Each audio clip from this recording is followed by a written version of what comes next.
City of Peoria Planning and Zoning Commission. The Planning and Zoning Commission is composed of volunteer citizens appointed by the City Council. The Commission is the designated hearing body for a range of land use applications, including general plan amendments, rezones, conditional use permits, and amendments to the zoning code. Upon recommendation by the Commission, general plan amendments, rezones, and zoning code amendments proceed forward to the Peoria City Council for final action. For conditional use permits, the Commission will make a final decision subject to appeal. All hearings are conducted in accordance with the rules for procedure requirements to allow an impartial and efficient hearing, and all Commission meetings are open to the public under the Arizona Open Meeting Law. Each case will be called in the order in which it appears on the agenda unless otherwise announced during the meeting. Once called, City staff will give a presentation of the case, followed by a presentation from the applicant if they so desire. After the applicant's presentation, members of the public who have submitted a speaker's request form will be called to speak by the Commission Chair. The applicant may be called to provide additional information, clarification, or a rebuttal. The Commission will discuss the case, may ask additional questions, and take action. Any member of the public wishing to speak must complete a speaker's request form and hand it to the planning assistant at the end of the dais. When speaking, please limit your comments to a maximum of 3 minutes and try not to repeat statements already made by others. We welcome your comments, and as fellow citizens of Peoria, we thank you in advance for your participation.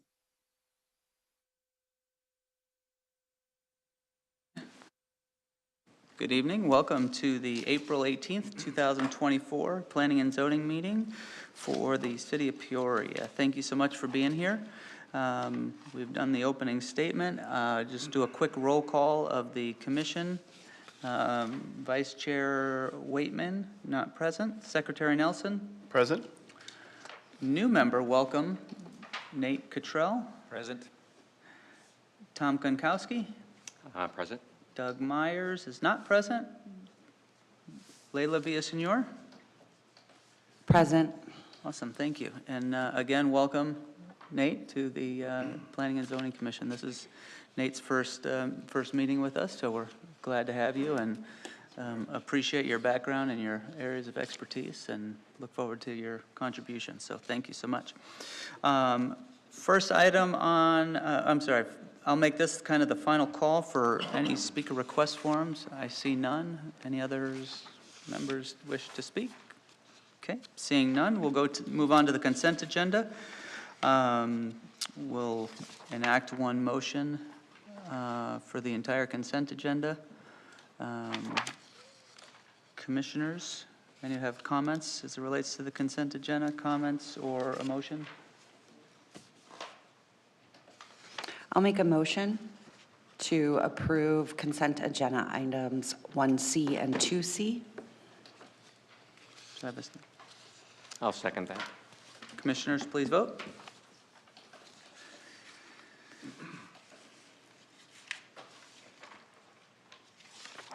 And the motion passes unanimously. Thank you all. Moving on to regular agenda, we'll start with new business items.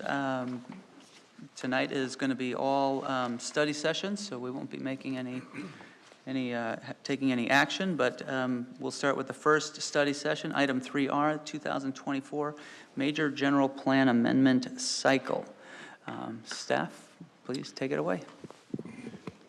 Good afternoon, Mr. Chair, members of the commission. I also want to extend a warm welcome to our new commissioner, Mr. Cottrell, as well. Welcome. The study session tonight, this is an introduction and summary of the 2024 General Plan Amendments.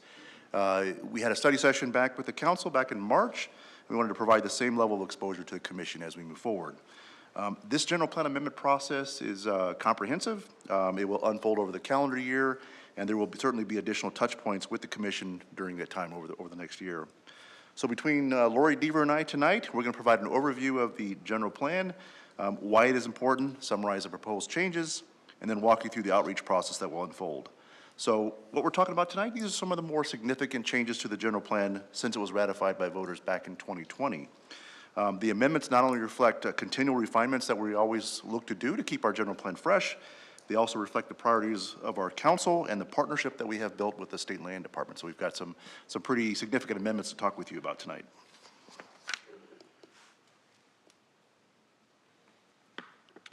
So a little bit first about just quick General Plan 101.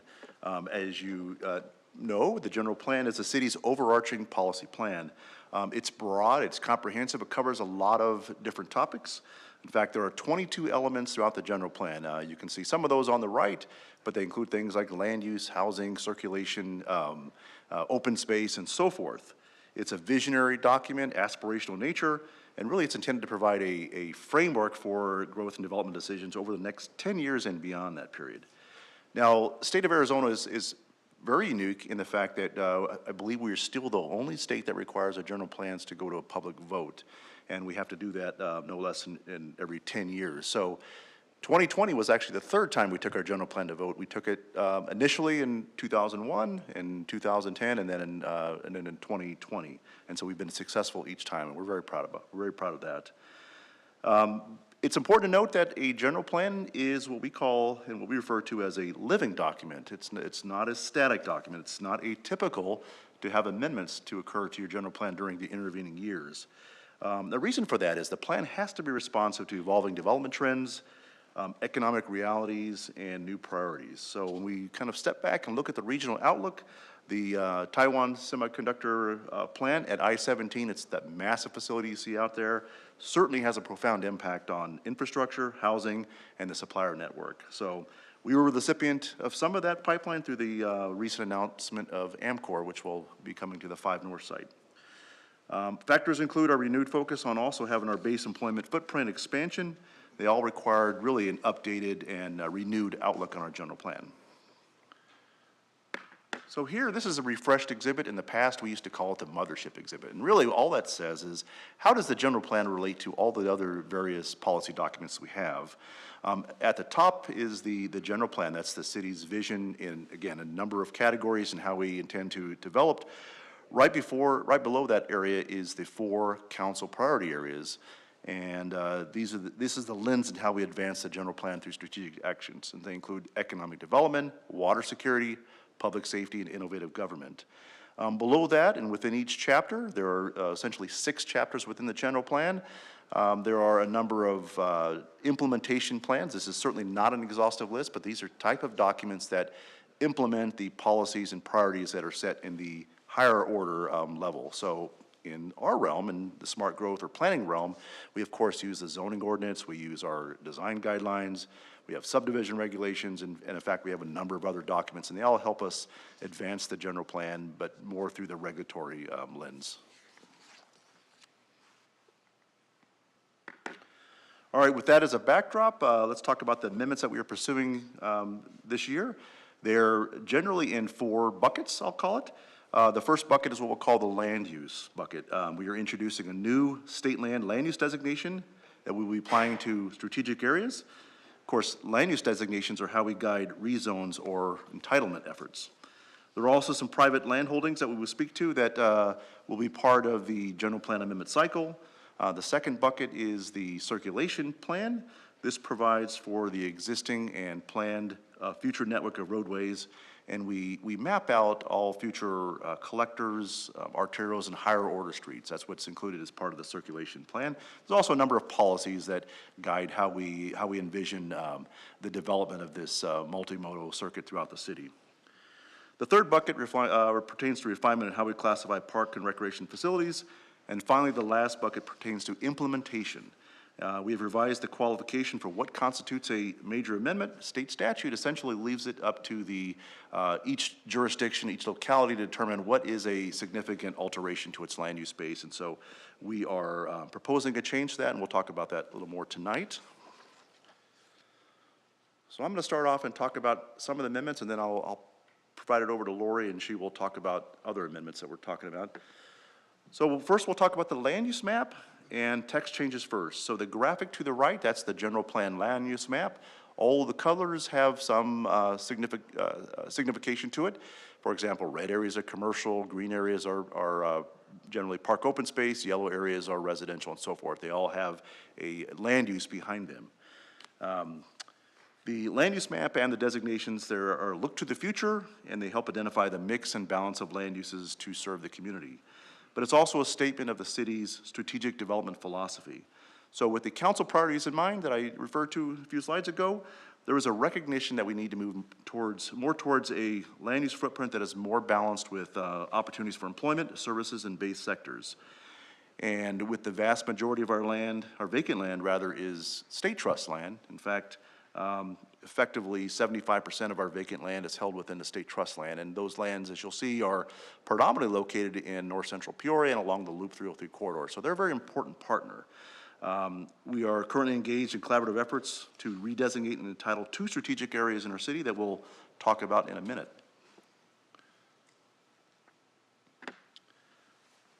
Arizona State Trust land. We've talked about our shared future together. The graphic on the right illustrates public land ownership. So if we look at the very top of the graphic near Lake Pleasant and the northern reaches of our city, the areas in yellow north of State Route 74, those are owned and managed by BLM, the Bureau of Land Management. They largely have a recreational and conservation mission. The lands in blue that you see, predominantly south of State Route 74, but again, along the Loop 303 corridor, those are lands that are held in state trust. Now, the State Land Department, they manage over 9 million acres statewide, and they have a constitutional mission to optimize the economic value of their land for the underlying beneficiaries. All state lands have an underlying beneficiaries, and I believe there's, I want to say 13 or so beneficiaries. Common schools, or what we call K through 12, that is the largest beneficiary, and one of the ways that education is funded in the state. The return is received through strategic leases that they have and also auctions. Within our planning area, the areas in blue, they cover approximately 35,000 acres or 54 square miles. Many of them, are positioned along the strategic Loop 303 corridor. So the partnership, of course, is vitally important in how we approach the future. So one amendment is that we are proposing a new state land special district. The intent is to apply it to trust lands of regional significance, and there are a few we'll talk about tonight. The entitlement is how we, let me just back up. It'll be applied to specific areas that have an underlying entitlement effort with it. The entitlement or rezone is how we implement the land use designation, okay? So it acknowledges that there are nuances to the state land disposition and auction process. So the way state land is auctioned and the way that land use is organized is very different than other private lands throughout the state. So the entitlement or the rezone will have the proper balance of regulatory controls and flexibility that the state land desires. And there are 2 areas that we'll talk about. But before I talk about those 2 areas, I do want to set the regional context. So if you look at the graphic on the screen, and if I can direct you to the middle of the graphic where it says NPG, that's one of the 2 areas that we'll talk about. That's what we call the North Peoria Gateway. That's centered around Loop 303 in Happy Valley. That is approximately 1,620 acres. And the other area in the middle, what we're calling the Peoria Innovation Core, that's centered along Lake Pleasant Parkway. That's approximately 6,700 acres. And again, everything north of Pleasant Valley, all the way up to State Route 74 on the east side of the Agua Fria corridor. So what this graphic conveys is really the relative position of these 2 areas. So if I can direct your attention to the upper left-hand corner of this graphic where you see 30,000. So what that signifies is those are the current master plan communities that we all know, including Vistancia, Lake Pleasant Heights, Saddleback Heights, and there's a few others. So when you look at all those entitlements collectively and together, there's a maximum of 30,000 residential units that are entitled in those areas that may or may not be realized over time. Right now, we've issued permits for approximately 29% of that overall entitlement. So that just kind of gives you an indication of the life cycle of that area of the city and where it's developing. If I can direct your attention then to the right side of the graphic, that's in the city of Phoenix. And so if you look at where the box is, where it says TSMC, that's where the Taiwan Semiconductor plant is. That was a large entitlement that was done with the city of Phoenix. That's 3,500 acres. As part of that entitlement, there is approximately a maximum of 8,960 residential units that are really focused around the I-17 corridor and with a buffer away from the TSMC facility. But it speaks to the relative significance of the residential growth on in that portion of the corridor. South, and what's seen as Biscuit Flats, that is an entitlement that's in process right now with the City of Phoenix and State Land Department. So that entitlement is predominantly single-family focused. There are other land use types there as well, including neighborhood commercial, but essentially that entitlement right now, I believe, has a maximum of 17,141 units. And then, if I can direct your attention to the lower part of the screen, where those areas are Rock Springs, West Wing, Sonora Mountain Ranch. And again, what that signifies is when you take all those master plans collectively, about 11,000 units entitled there. They're a little farther along. Of course, those are somewhat older entitlements than the northwest corner of the city. We're about 64% of the life cycle through that area. So what this graphic is attempting to show is that you have largely a residential disposition in the northwest part of the city. You have a lot of residential units planned and focused around the Biscuit Flats corridor, around the Taiwan Semiconductor factory. But I think what also speaks to the importance of the Loop 303 corridor as a economic generator and an opportunity for significant economic development growth within our city. So it speaks to really the ripeness and the viability of this corridor. So let's drill in just a little bit deeper here. All right, so you remember one of those two areas I was talking about, the NPG, the North Peoria Gateway. Again, this is 1,621 acres. The graphic on the right is the location of this. So the Happy Valley and the 303 is on the lower portion of that graphic. You'll see a box that says annexation area. That is an area that is currently in the county and served by EPCOR, about 487 acres. As part of this overall redesignation and then further actions that would include entitlement, it would also include annexation of that area.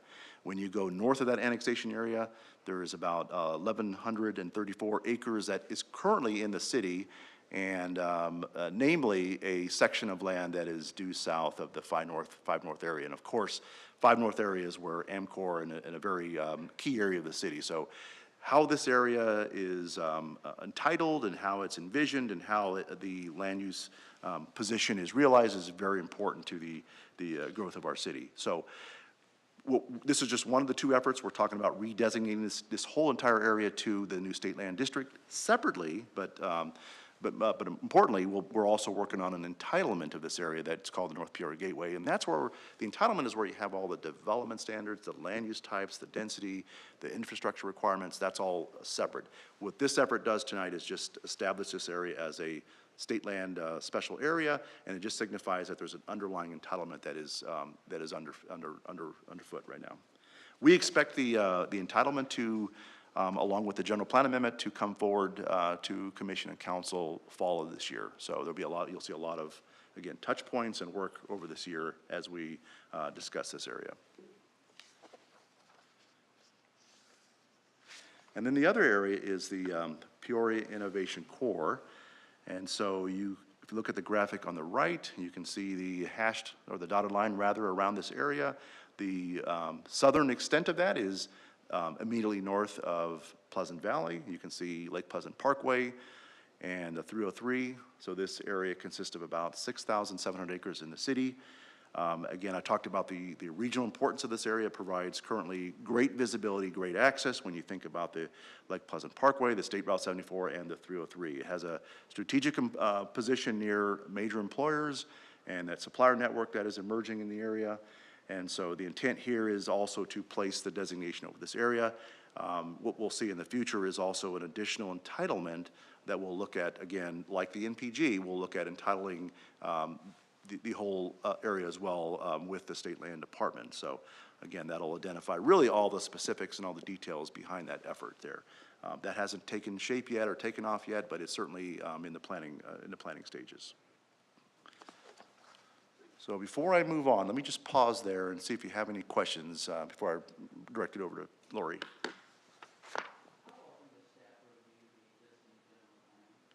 for proposed amendments like this? Obviously, this is bigger than a normal one, but how often are you guys doing that? Is that like a regularly scheduled? Yeah, Mr. Chair, Commissioners, that's a great question. So as we implement the general plan and through our daily work with our zoning code, from time to time, we notice things that need to be enhanced. They might need to be refined a little bit. So we're always trying to take a fresh look and determining when the right time or right cycle is to package up some of these amendments. So some of the things we're talking about tonight are big, strategic, but we're also talking about tonight some cleanups that we're going to be doing in other areas of our general plan. But we're always looking at it to make sure it's relevant. Thank you. Commissioner Cottrell. Let's see if I can make this work. So can you clarify, this is obviously the land use map, but that LU designation that you're talking about would be a zoning that gets applied at the time of auction? Is that what you're proposing? Mr. Chair, Commissioner Cottrell, no, we're just talking about a land use designation that would be applied over the property. A subsequent action would be to move forward on a full entitlement effort. We would move forward on a planned community district or PCD on the area. This just sets the land use designation. Okay. Great, thank Pass you. over, Lori. All right, let's talk other land use modifications. So going back to Chair's question, there have been a number since the 2020 ratification and the 2010 ratification. I had the pleasure of handling every single major general plan amendment since then. So I've been a part of 2013, 2014, which were cleanup efforts, in particular mapping and text changes. We had a major effort in 2018 where we did a comprehensive overhaul of every map in our system in preparation for the actual comprehensive update that we did in 2019.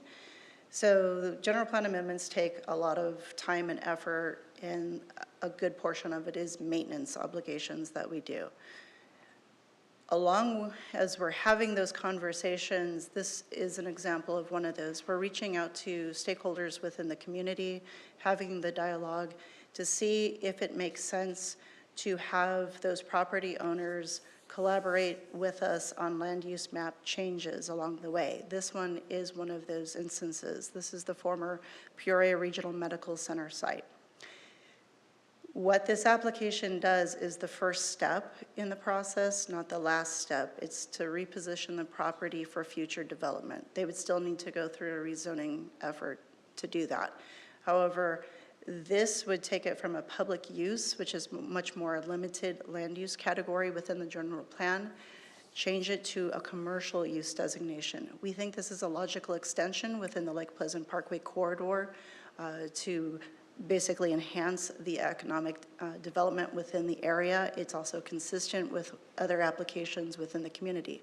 So in this instance, we have been touching base, our economic development folks have been touching base with this particular property owner. And as we were going through and doing this exercise, we thought it would be appropriate to include them within this mapping change exercise. So again, they would need to go back through a rezoning effort down the road, but it takes one obstacle out, if you will, on that development process. Switching gears, this one is actually one that is most exciting to the gentleman to the far left down there. I will give a shout out to our traffic engineering team. So 2020 was the ratification. Before then, we had some major updates. Every time we go and change the circulation map, it's been about every 4 years or so. So what does that map do? It talks about the existing and the envisioned transportation network. So as Chris identified, this is collector, roadways, and above. This is the primary backbone system, the heartbeat, if you will, of the city to go and transverse it. So proposed modifications, when I provided the number to council, man, I was off by a factor of then some. We were at 40 something at the time, and we were still going through and figuring out how many cleanup items we had. We've built roads. in the last 4 years, and boy, did we build some roads. So in the actual packet, when you download it, there are 56 line segments in there that are being modified. 50 out of those 56 are just maintenance obligations, changing it from future to existing, meaning the road is now built, and saying, hey, we move the alignment based on the topography, and here's where it's at. So about 90% of this effort is simply cleanup. The other 10% is forecasting infrastructure. We only have 6 of those. I actually think we did really well with the Magic 8 Ball to figure out what we needed at the time of the last go-around. But that's what this is. So when you download the packet, you have a spreadsheet of 56 line segments. It says this road from here to here. And I extend a huge thank you to the traffic team to going line by line throughout the city to determine what we needed to make those changes. So that is an important part of this effort. Parks and Recreation Guidelines. So what does this do? This establishes the designations for our parks and recreation centers, et cetera. So why are we doing these modifications? We noticed as we were reading through the document, we go parks classifications, and then we went into rec centers, but we didn't really recognize or celebrate that our rec center is an important asset within our recreational network. And so we established those ties together.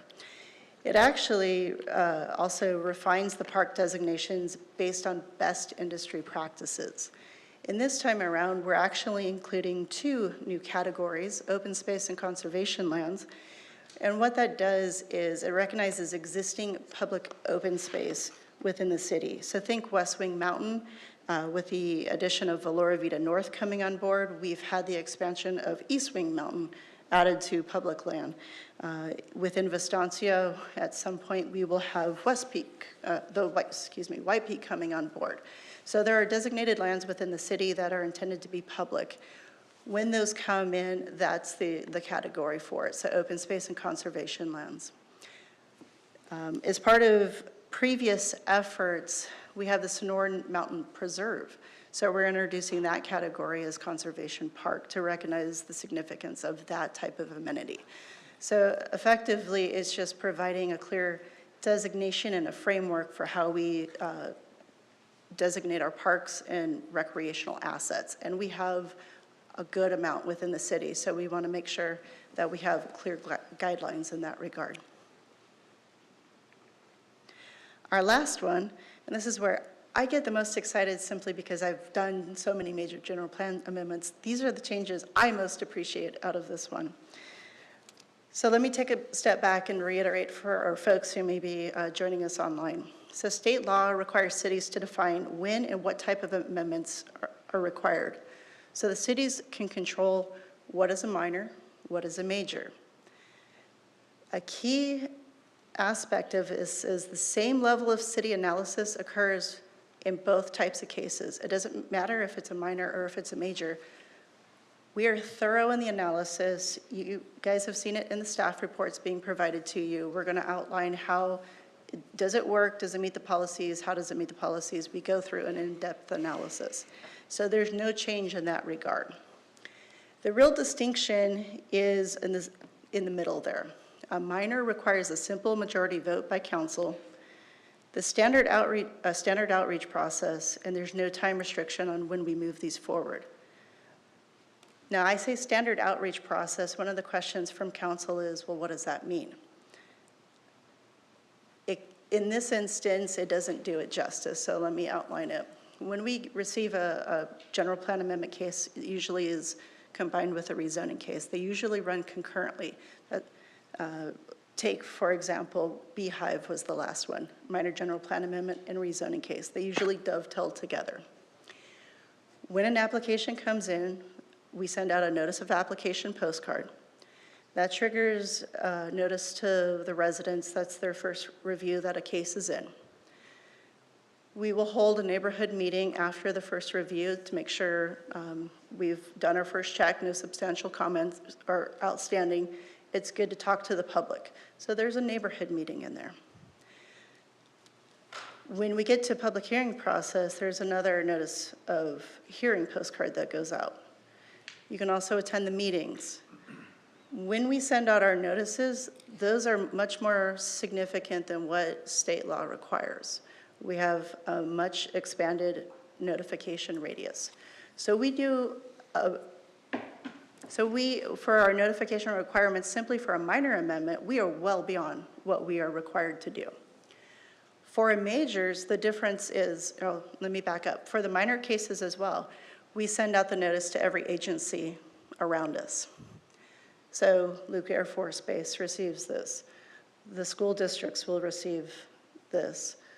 The utility companies, so on and so forth. We send out a very large notification list. They receive a copy of the postcard. They can contact us and weigh in on even a minor amendment case. For majors, you are required to set aside 60 days of agency review. That has to happen at least 15 days before you take it to any sort of public meeting. So all in all, what a major does is sets aside about 90 days of regulatory process for something that we're already taking care of on the minor amendment side. In addition to that, it triggers a 2/3 affirming vote by council, so you have to have a supermajority. There's also the requirement by state statute that if you file a major general plan amendment, it has to be heard within 12 months of the submittal.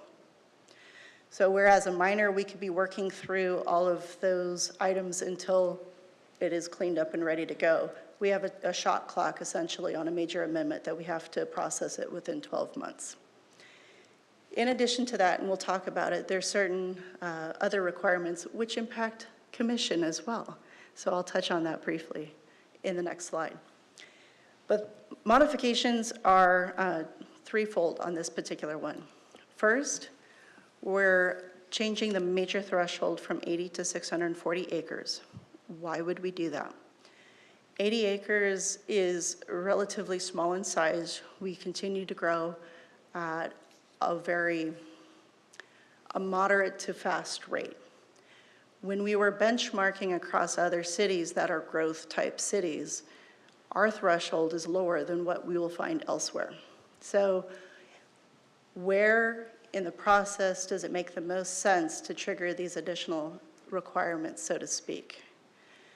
What we are finding is 640 is most consistent with other communities in a similar state. So again, let me go back to my first point. It's the same level of city analysis that occurs in both types of cases, regardless of if it's a minor or a major. So so when does that agency review really need to kick in? 640 is consistent, and so that is what we are recommending for the change. To complement the state land discussion, any redesignation of state trust land would be a minor amendment. Again, same analysis. We want to make sure that we're aligning with their regulatory requirements that they have and processing this in a timely manner. The last piece that I would love to star and circle is at the very bottom that says basically in a realignment of a roadway or change in classification from future to existing to recognize built conditions does not require a major amendment. So that I do not have to come back to you in 2 to 4 years and say I have another 50 segments that I need to change on the spreadsheet. I just want to take care of it and you guys will recognize that yes, future existing check. Okay, good, map is good. Let's talk outreach and schedule.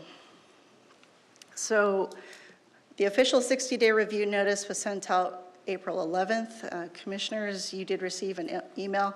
The actual notice was sent out on the 11th. The review day started on the 12th to ensure that they had full day. We're here at Planning and Zoning Commission talking about it. This is one of the first steps that we will be back in front of you. Next week, we have a neighborhood meeting. The first one is in person at Rio Vista.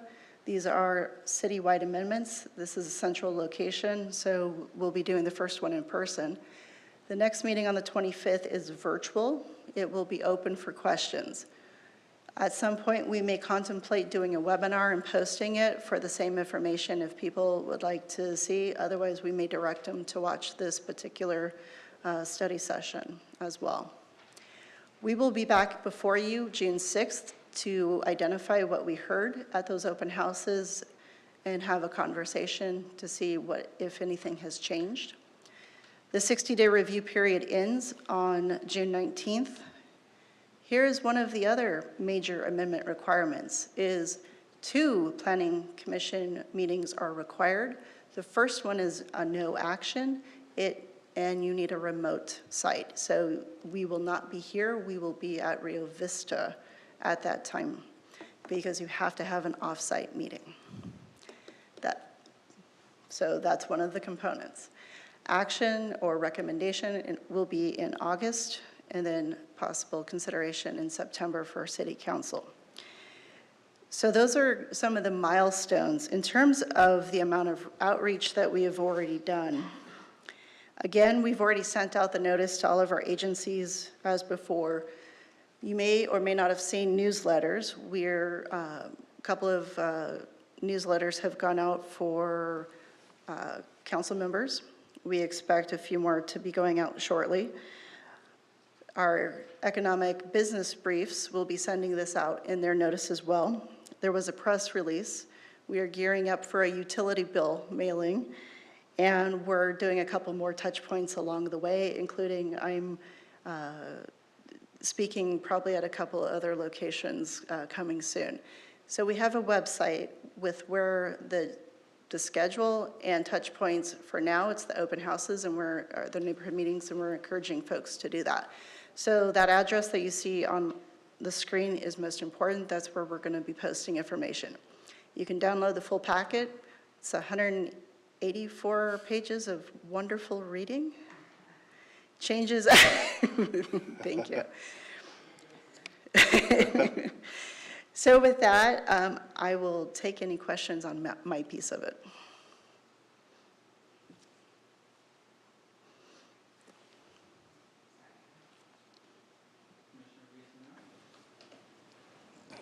Thank you. Just out of curiosity, how active do the school districts get in this process, historically or even currently? Chair, Commissioner, it's a great question. It depends on the type of amendment going forward. In previous years where it's maintenance, they have provided a letter, no comment or no impact. We've had in the comprehensive amendment, they identified and provided a letter and included it. They did attend a couple of events, and we did specifically provide them information if there were questions. So it just depends on the type of amendment being proposed. And the reason I ask is I know that, there seems to be a migration in population or shifting happening valley-wide, really. There are some school districts, like in Phoenix, for instance, that are closing schools because they don't have enough people. Meanwhile, we're at full capacity in other districts in Peoria and North Phoenix. I mean, I think a lot having to do with the Taiwanese semiconductor, what's happening there. So to your point and the need for what we're doing today, I would think the school districts would want to take an interest, because this is going to impact them as we build more homes, and which is a good thing. I'm not saying it's a bad thing. I was just curious how involved they get because of that. Thank you. And if I could just add to Lori's point, though, that we have a close relationship with the district. We have several districts in the city. PUSD, of course, is the largest district in our city. And so we do have discussions with them when development projects come in, because we want them to understand the direction, the pace, and absorption of development. So they're all part of that, and they have to be part of that because it's part of their planning purposes as well. Are these two areas PUSD, or are they Deer Valley? Mr. Chair, members of the commission, I believe they're all PUSD. I was thinking there might be part of the Pure Industrial Innovation Core that's in Deer Valley, but I don't think so. Okay, thank you. Anyone else? Commissioner Konkowski? On the notification, you send out one postcard in the mail? Is that what I heard? Chair, Commissioner, we actually, for a minor general plan amendment, will send out 2 postcards. One when it arrives, and these are not small postcards, these are 6x9 postcards that are very large. If you were to receive something by county, it would be like a 3x5 card with maybe 4-point font going. It's really hard to read. Ours are color, 6x9. Here's how you can receive more information in multiple contacts. Second, similar type of card will outline both Planning Commission and City Council when it's notice of hearing going forward. But between those 2 points, you have a neighborhood meeting that is sent out by the applicant. That is their responsibility. We will proof the letter, so to speak. There's a sign that needs to go up, and all of that occurs ahead of time. So in addition to those 2 postcards, that neighborhood meeting is sent out, that notice is sent out by the applicant. That notice is also provided on our events page on the website, so people can find that as well. So we go well above and beyond what state statute requires. You get comments that I never saw this, happening, or? Mr. Chair, Commissioners, we never hear that. No. Well, can I lodge one? I mean, we get so much junk mail in our email and everything else, it's, even the postcards, it's interesting, because I go to my mailbox once a week and I get the stuff. Right. And the stuff doesn't get, it's like, oh, yeah, I don't go through it very well. So, yeah, if it's brightly lit or something like that, larger than most, I might look at it, but thank you. Commissioner Villaseñor? Yeah, I'm glad you brought that up. That was actually a recommendation I was going to make, and I'm not suggesting you add another layer because we're already into this now, but I find myself more and more encouraging organizations to look at other uses of technology, because some of those printed pieces, you're more likely to hit a certain demographic, but there's a whole younger or more technologically astute population, I not necessarily being one of them, but like the text messages or, some other way to reach them, because, well, like you, I do tend to get a lot of junk mail and I just throw it away. I would be fearful that I would miss it. But I'm more fearful that we may be missing an important voice in our community by not embracing some of these other technologies. So again, I'm not suggesting you back up and do anything here, but maybe going forward for other community type notifications. It's also more affordable. Thank you. That is misinformation. She's very astute technologically, so. So Chair, if I may, I thank you. What I would say is we're trying to get the word out. We do have an interactive development application map that we encourage folks that is on our website as well. So if you wanted to learn about stuff anywhere citywide, that is available. We also have a development summary that we publish on a monthly basis that we encourage folks also to take a look at, and that's more of a static item. I would like to also take this opportunity. So we do recognize that we do have a meeting scheduled for July 18th tentatively here.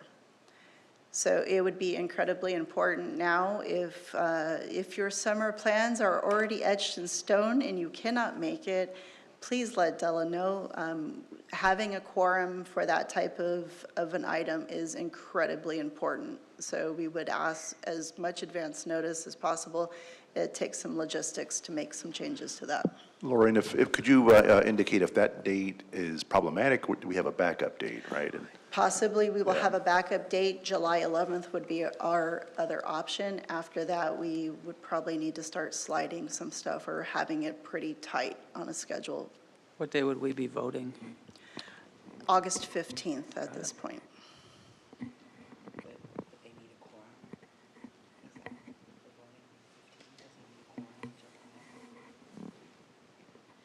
I don't know. Do you need a quorum in July or what? Chair, also- we would need a quorum in July in order to open up the public hearing to allow it. So we would provide the staff report, open up the public hearing, which is most important. No decision is made, but that is an incredibly important piece of that. Okay.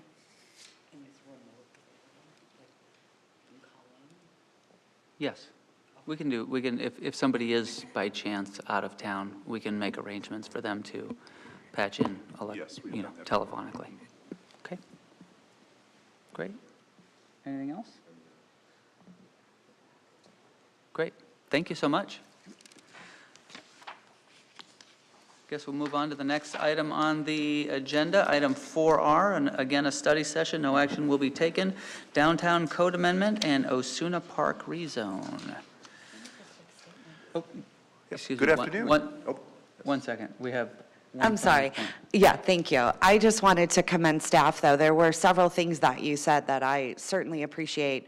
One was how you're engaging some of the landowners on some of this. I think that's super important, and I'm so glad to hear that.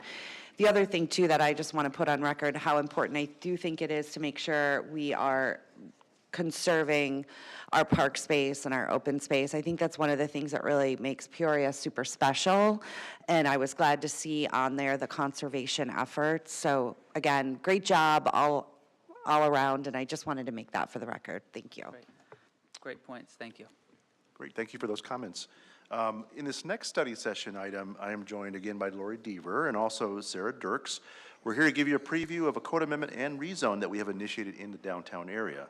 So if you had a chance to watch the April 2nd City Council meeting, and that night we gave a lengthy presentation to the City Council on various actions over the last 30 years or so that have positioned the downtown area and are leading to some new opportunities that we're starting to realize that we'll talk a little bit about tonight.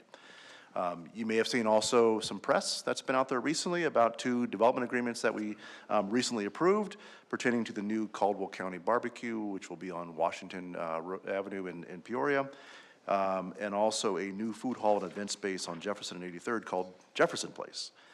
If you've been to the Churchill in the Roosevelt Row area, Jefferson Place is a similar feel to that facility. It's a dynamic place for sure.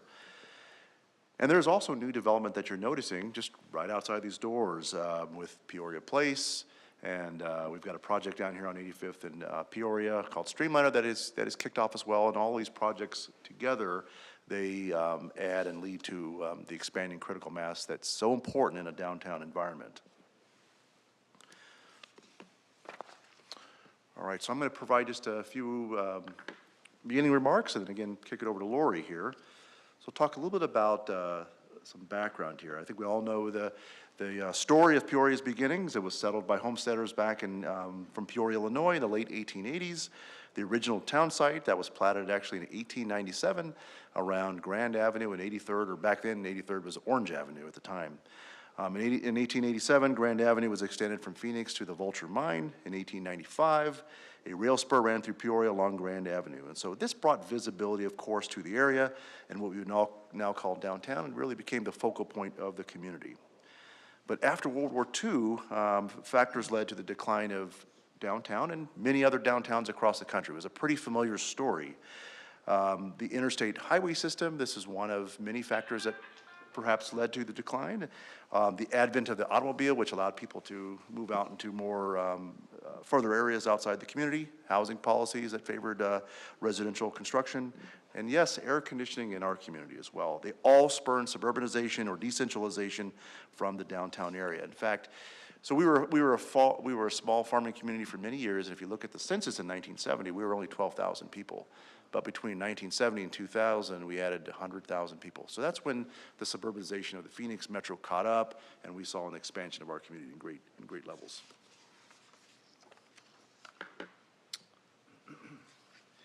So talking more about some of the policy points or some of the regulatory tools, we recognized as this overall redevelopment effort took place that, we needed very distinct and very specific and different regulatory requirements for the downtown area. You can't treat downtown like you treat Bell Road or perhaps other areas of the city. We are looking to maintain the authenticity of the architecture, the walkability, the length of the blocks. All those are important, all lead to that feel that you're looking for.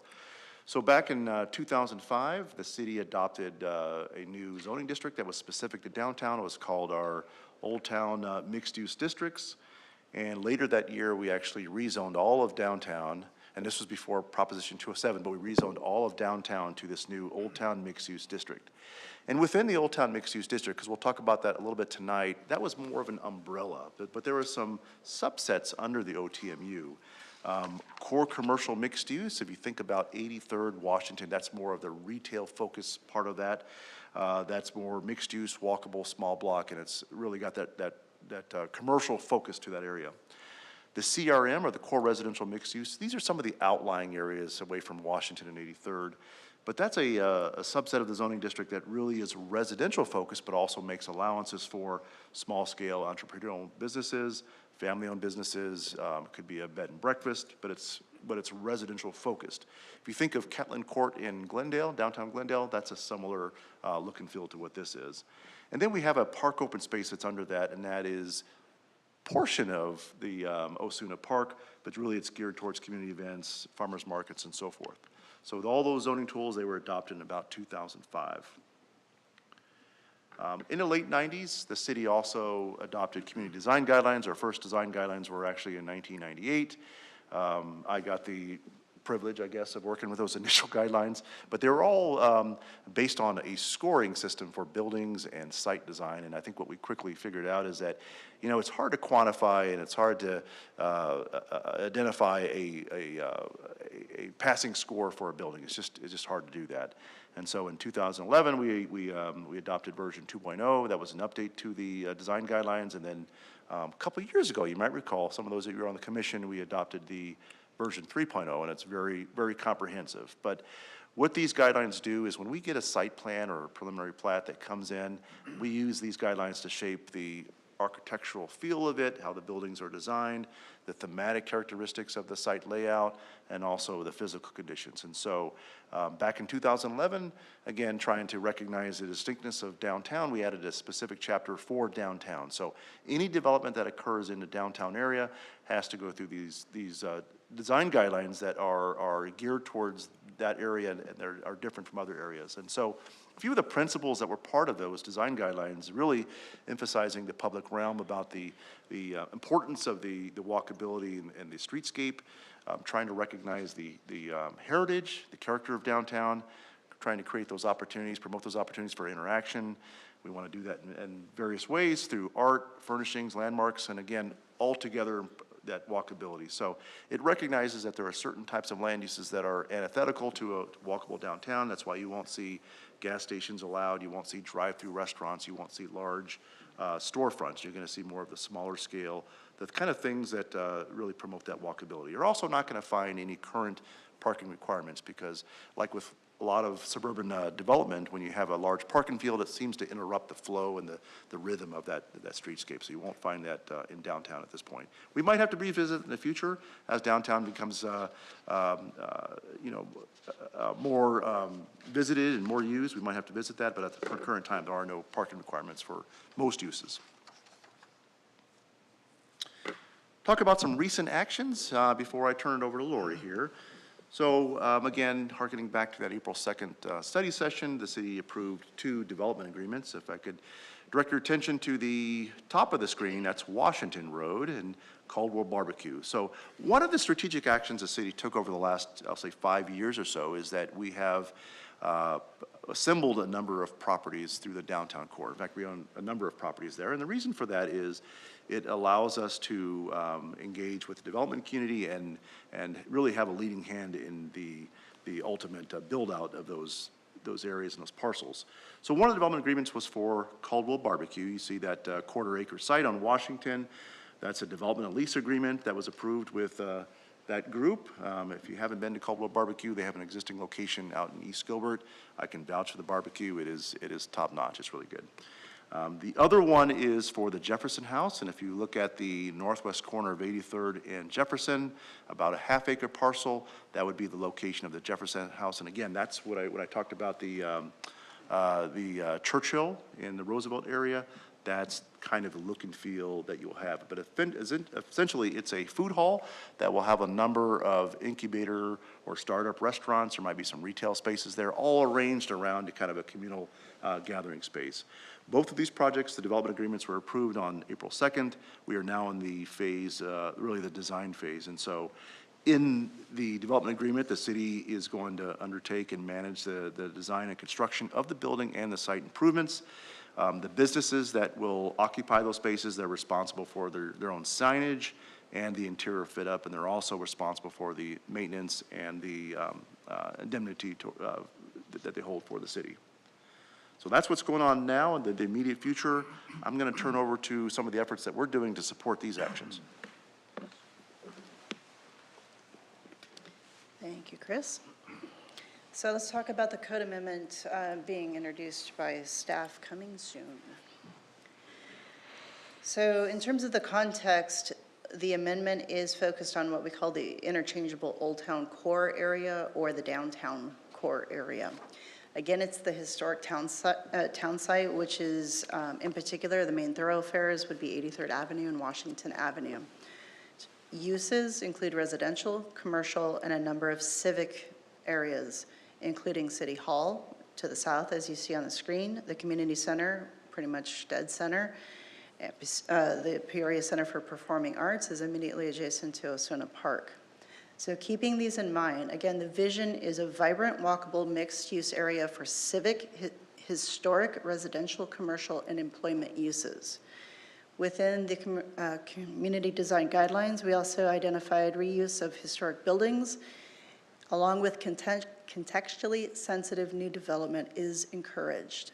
So when talking to previous boards and commissions as we were going through that update, having that lived-in look was important to the community. So lived-in, over time, things pop up. Not everything is homogeneous. There is some character built into the community. So as we go forward with the code amendment, we have 4 methods that we're utilizing. Excuse me. First is to unify the zoning standards and regulations to support and enhance the desired character. We know the vision we want to achieve. We need to get the standards and regulations squared away with our objectives. This one is a big one for staff. Refine the land use table to group similar uses and encourage business diversity. We have some archaic uses still in this table. It's time for a significant refresh on there. Like the video rental store, right? Yeah, we have a video rental store. I don't know, maybe we'll have one again. Maybe they'll have a resurgence. But Also, and this was one that is an extension of that design guideline conversation, was create distinction through signage. We had talked about a couple of these pieces, and some of the questions that Sarah is going to present to you is an extension of that conversation from when we were updating the design guidelines. But how do we create branding, distinction, placemaking through signage and other elements? Also, when we do a code amendment in this type of area, we want to be respectful of existing residents and businesses. We need to take that into consideration. These are already folks that are here. So again, as we're bringing in new items, how do we provide that seamless transition? So as we get into the next few slides, we're going to have some questions, and we're going to take some pauses for commission, because it's going to be, what are you thinking kind of conversation. So first, excuse me, is unifying the standards and regulations. So as you can see on the screen, although Chris mentioned park and open space, that designation is nowhere to be found currently within the downtown area. So we are eliminating it. As part of a concurrent effort in the packet, you will see that we are rezoning the park area for Osuna Park. You'll see it's the PAD ag in there. In terms of why it's zoned PAD and ag, I will look for this gentleman to answer that question. However, we're looking to unify the standards and allow the same activation area within the park. So I think kiosks, possibly down the future, vendors, things of that nature. We're looking to unify the land uses and standards within Osuna Park to bring it in to conformity with character of what we're trying to do elsewhere within the core. Again, simplify the land use table. We love video stores. There's one left. If you want to visit it, you can, but I don't think we're seeing any time soon. So we're going to overhaul this thing. We're going to get it into our century on this one. and encourage the diversity of small businesses along with pedestrian-oriented streetscape. What does that mean? You have a very limited window in a downtown in order to activate it. So the buildings that you have are zero lot lines. They're immediately adjacent to those sidewalks. You're using every square inch. So the buildings themselves are an extension of the activity area that are occurring. You need to have businesses that both attract at different times of the day. You need to have them pedestrian friendly, so they have to work in sync with the rest of the regulations. We're going to take a look at the land uses and make sure that we're encouraging the right businesses in the right locations. I see a confused look. Are you processing? Okay, we're good. All right. So I want you to kind of think downtown. You guys have all driven through it in order to get here, but I want you to think as you're coming through downtown, what are the existing conditions? Unlike other cities, most of our properties within here have small lot sizes. Most are 25 feet in width. That is not much more than what your garage is as you're driving. So a 2-car garage is 20 foot wide from edge to edge. That's not more than your garage right there is 25. And they're all grouped together. There's fractured ownership in here as well. Chris mentioned there are no parking requirements within downtown. We do have on-street and public surface parking available, as you see. Alleyways have primarily been utilitarian. They were built for utilities to go in the back. At one point, we had trash going and being collected in the back of these things. So everything was happening out front at the street level. No attention, no love was on the alleyway. In order to have a successful downtown, you need to have 360-degree activation. So how do we reactivate those alleyways and incorporate them? Sidewalks. We just, I got to thank Grace, our intern. She did a phenomenal job looking at the sidewalk widths. Those are important in downtown. So we just did a benchmarking of what we have. Typically in a normal downtown, you should have at least 10-foot width of a sidewalk in order to have a comfortable pedestrian experience, to have the patios, the shops, et cetera. We have a number of areas where we don't have that. Our sidewalks were built more of what you would see in suburban areas, so outside of downtown. So we're going to need to have that as a factor that we need to consider. As Chris mentioned, drive-throughs and automotive uses. Drive-throughs are strictly prohibited in downtown. The automotive use Wilhelm has been grandfathered in, so it had to be in existence prior to 2005. So automotive uses are not included within downtown. So keeping that in mind, there are opportunities for residential interaction and having mixed use. So I have with the arrows on the screen, 83rd Avenue and Washington called out. One of the land use restrictions that staff is considering is that if you were to have multifamily along 83rd Avenue or Washington, there's a restriction that it cannot be on the first floor. You have to have commercial or retail space on the first floor. Your residential could be up above on a second floor. Outside of those two streets, you can have a full multifamily application elsewhere. So I'm going to pause. Is there any first impressions from commission about that kind of a restriction on a land use? Would you mind going back one slide?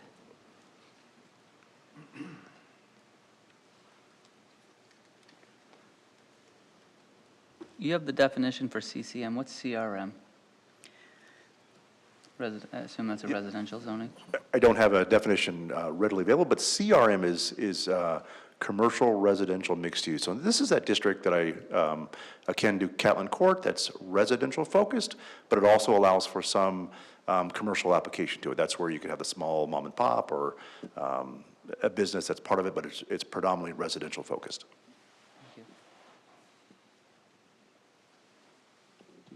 Commissioner Villaseñor? Thank you. I have a lot of comments, but if you want me to talk about your suggestion of restricting to have commercial on the first floor, resident.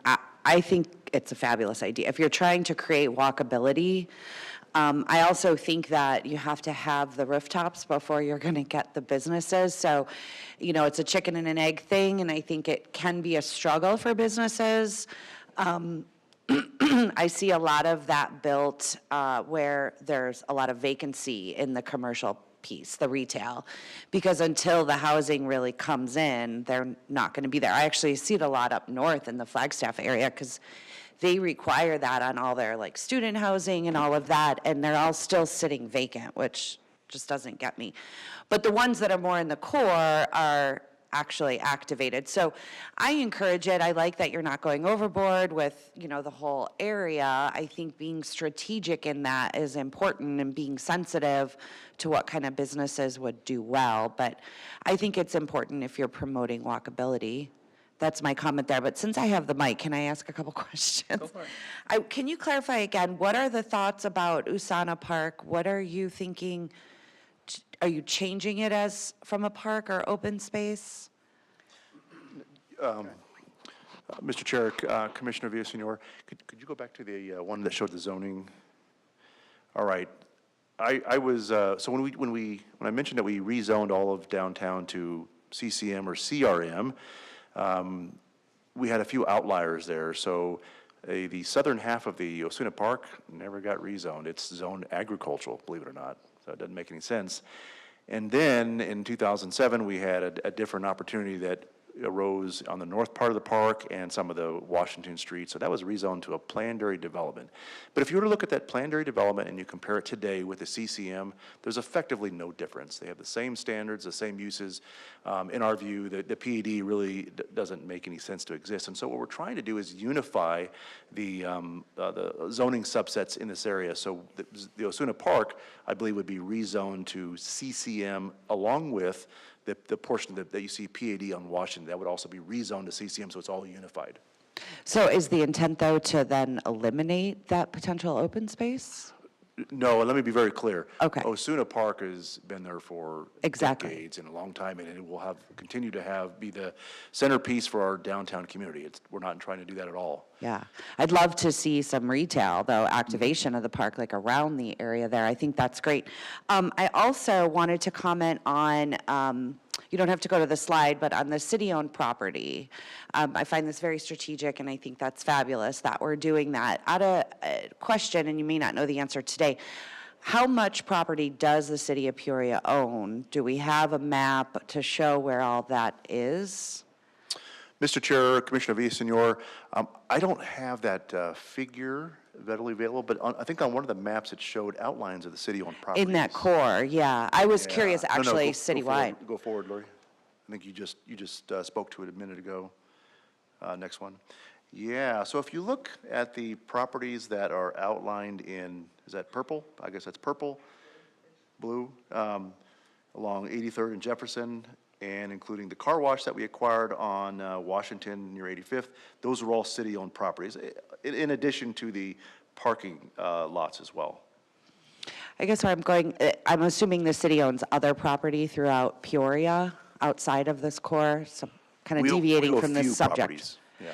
Yeah, and maybe just for a future discussion, if my fellow commissioners were interested, I'm assuming that, you know, economic development is involved in this, and there's a lot of discussion about how do we achieve these goals. So we're strategically, you know, purchasing these properties for that use. I think it would be helpful for us to understand that. So maybe for a later presentation or something, I personally would enjoy to understand what the city is envisioning or what economic development is working on. Again, you talked about like activation of the alleyways and all of that. Like, I would love to hear, you know, a more comprehensive view or something from economic development. Again, in the future, just a comment. No, that sounds like an excellent idea for a study session. We've certainly had them here in the past, so, Yeah, I would love it. okay. Cool. Commissioner Cottrell? My question exactly before the meeting, I asked that same question. I'd like to see the other properties. But I have some comments. Number one, finally, I'm a Peoria High School graduate. I've grown, I'm a native of Arizona, but I grew up my kids at Ira Murphy. Then we went out to Desert Harbor, and then we went out to West Wing and Sunrise Mountain. Now I'm out in Four Corners. It'd be nice to come back this way. So the comment there is that, can we activate other properties here to bring more people this direction to enjoy something like downtown Phoenix or something like that? I think downtown Glendale's missed the mark, having a major street in the middle of their stuff. So this is a unique area that can be really, in my opinion, very cool if we do it right. And I love the start. I did watch that meeting. A lot of, I used to go to that Napa store. That was Lawson's. That's where I worked on my car at the Peoria Auto Shop. We'd be at Lawson's every day picking up parts and stuff. But yeah, love the area, love the idea. Stadium Point's going to be nice. Another issue that came up at the meeting, at the council meeting, I think, is what are we naming this thing?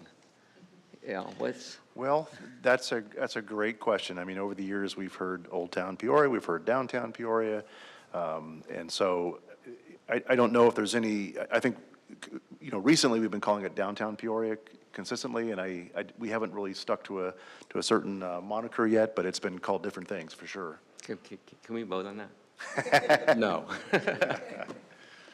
It has to be cool. We all talk about Kierland, we talk about Roosevelt District, there's other, downtown Peoria would be, I don't know if I want to go downtown. So anyway, yeah, love the idea, but I'd like to see that map too, because I think there's some other areas to activate with housing or something to bring people closer to downtown. Another question I do have though is, what are we doing with all those small lots? Is there any focus to change that? To work with those owners of those properties? I know they're fractional properties, and to, I don't want to say take them over, but to do something different with them. Mr. Chair, Commissioner Konkowski, we have, again, purchased many of those smaller properties that we think are strategically situated, and you can see on Jefferson and 83rd that we think that is a great location for some type of catalytic development, the kind that we have opportunities before us. Are you speaking to some of the smaller residential properties that are on the outlying area of the core, or? Yes, that, but I came up through Arizona Park this time. I'm like, well, there's some stuff right there that could be, like surprised it's still standing type of things. But yeah, to make the area more cohesive between everything going on down there. But I am talking about the other properties too, if this is the whole development area. Yeah, our hope is that these opportunities before us will spurn other catalytic activities. We do have a couple of private cases that are in play right now. The northeast corner of Jefferson and 83rd, we have what it's called Havapita. We have a site plan in for that. That's a private case. And also, there has been some interest in the expansion of the Driftwood property too for a restaurant and more space there. Nice. That's great. So. Great job. Thank you. Commissioner Cottrell, please. Thank you. I had just kind of in response to your question there about the multi-use, I think that's a great idea. Like the other commissioners, I think there's a concern about development of that on the private side, because it does propose some difficulties for a developer to come in and pencil that out. So I guess, yes, on the concept, but is there ideas with the city properties there that more of the government owner and developer cooperation, like you're doing on the barbecue, is that a concept? Because that could assist in spurring that development. It just seems it would be difficult to enforce a strict regulation like that and then sit and wait for a developer to come in and make that happen. We might be waiting a long time. We don't want to wait. Yeah, I think, and what we're trying to do is, we look at 83rd and Washington, that's really Main and Main. That's the primary arteries in the core. And so we're trying to, again, attract and promote that walkability, and what we don't want to see is just the consumption of some of those strategic lands just for residential development. Now, there was a point earlier about residential, when you look at this, go away. When you think about Peoria Place under development, the Streamliner at 85th and Peoria, and then we're hopeful that the redevelopment of the old Smitty sites, that we do have an approved site plan for that. If all three of those projects build out, we do have 1,000 residential units within a half-mile proximity of the core. So we think that helps add to that mix we're looking for. And that leads to my other questions then. Within that CRM and even the CCM, do you have densities that you're thinking, contemplating? Do you have height restrictions? Is this, I mean, if they're going to come in and somebody buys up, I don't know, 20 of those small lots to build some apartments to do that, are we still going to restrict them to 3 stories or something? Are we going to be open to get higher densities? And then you showed a slide there with the really cool-looking artwork, the statues out front and everything. Is the city maybe interested in cooperating to make sure that that becomes a bigger part of these? Because I think the target audience for what you're looking for in those multi-use would want to see that art. That would be a big part of the attraction, is if the art is there, if it's cool, if it's a little bit funky. Yeah, Mr. Chair, Commissioner Cottrell, great questions and comments. You know, at that city council meeting I spoke of, we spoke to not only some past efforts, but some present efforts. Tonight, we're focusing on some regulatory efforts, but I can tell you, outside of these 2 projects, there's also work right now in terms of trying to identify the vision behind potential landmarks, because we need visibility into the downtown area. And so landmarks could come in the form of a, windmill, it could come in the form of a water tower, but something that signifies that there's something special that is happening in this area. So that's all part of the work that's being contemplated right now. I mean, I think you had a prior question too, and I apologize. Oh, height. Yes, good question. Height or density? Yes, so the CCM and the CRM, those zoning districts, they already have current development standards. So some of the things that we've heard from the different engagements in the past is the need to kind of retain the look and scale of the existing area. So they do have height limitations, and I believe the CCM allows a lot higher than the CRM. CRM, I think, is just 2 stories. CCM might be 3 or 4 stories. I'm not recalling, but there are those prescribed setbacks and density requirements there.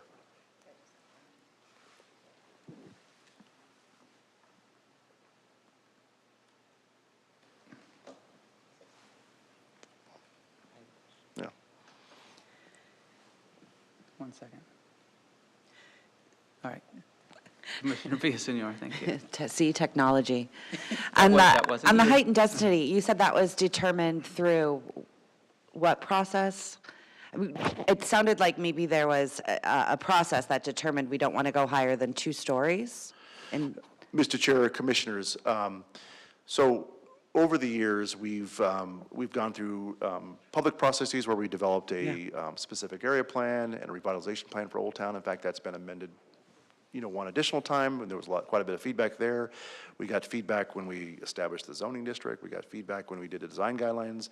And so collectively, that feedback has been pretty consistent, and there has been an interest in trying to retain, kind of a small scale, kind of more, what's the words? Yeah, small scale, kind of a development scale there for downtown. Well, I think we'll have to just keep that in mind then as we are trying to attract businesses into that area, that if we're not going to allow for density, it's going to inhibit, I think, the level of activation that we could see in that area. Or at least, we just need to think about the unique opportunities that are available to activate it in perhaps a different way. But thank you for that. I was just want to clarify. Thank you. So I did ask multifamily, so let me back up. So CCM allows multifamily right now without restriction along Washington and 83rd. Our proposal was to take and limit the multifamily to 2nd story and above.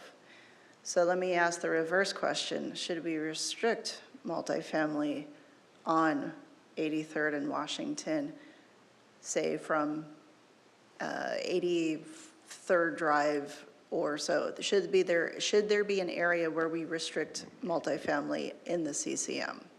Is that something Commission would consider? I don't think so. I think I like the balance that you have, where it's on strategic locations, not all across the board. I think that's great. Commissioner Cottrell may disagree with me. Actually, I agree with you, but I think that should be allowed. That mix is a good thing. Okay. But I'm kind of leaning against you on the density. I think the higher densities is probably what you're looking for in order to make sure that that works. It's hard in my mind to picture one floor of retail with some restaurants and some bars and some cool things with only one story of residential on top of it. That's not enough people to satisfy those demands. Mr. Chair, Commissioner Cottrell, so the CCM district, is not a maximum height of 2 stories.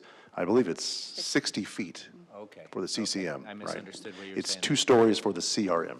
Oh, okay. Great. Thank you for the Thank you. clarification. So the first question was on CCM, so I'm going to direct to the bottom left of the graphic.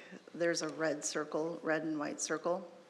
That is CRM, so primarily it's residential in nature. Over the years, we've had a number of applications for possible restaurant at this particular location.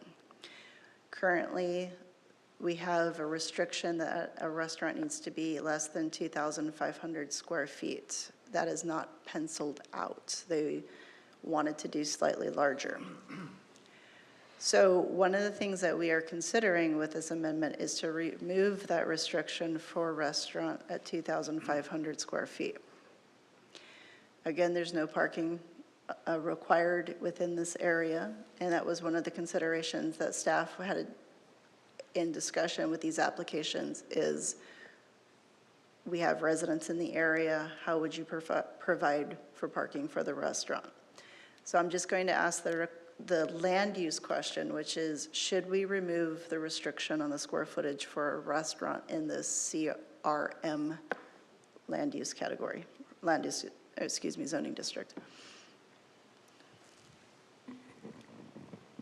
I'll weigh in. I don't have you're gonna be limited on how much restaurant space you can get on. It's a small piece, but we are gonna have to continually factor parking availability throughout the whole area, because obviously it's gonna be tight, so. Commissioner Cottrell? I'll maybe say the opposite.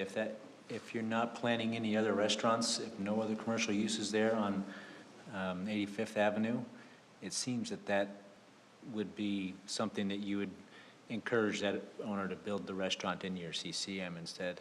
Right. Having a restaurant right there with no parking, all on-street parking basically, and somebody is living right across the street would be onerous.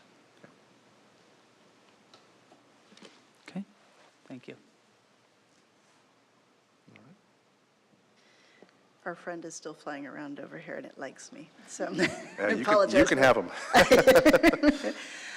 The last consideration that we want to have is just looking at the map. Everything within the red highlight is CCM. Everything that doesn't have a shading over it is CRM. We want to be cognizant of boundary conditions. Is there anything in your experience or in your mind that you've seen from a land use perspective that we should take into consideration? And the answer could be no, bring something to us and we can react to, but just posing the question, is there anything that jumps out in your mind right now between the commercial and the residential area that we need to be cognizant of from a downtown standpoint?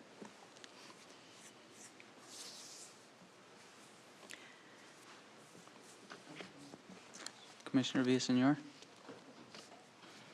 Thank you.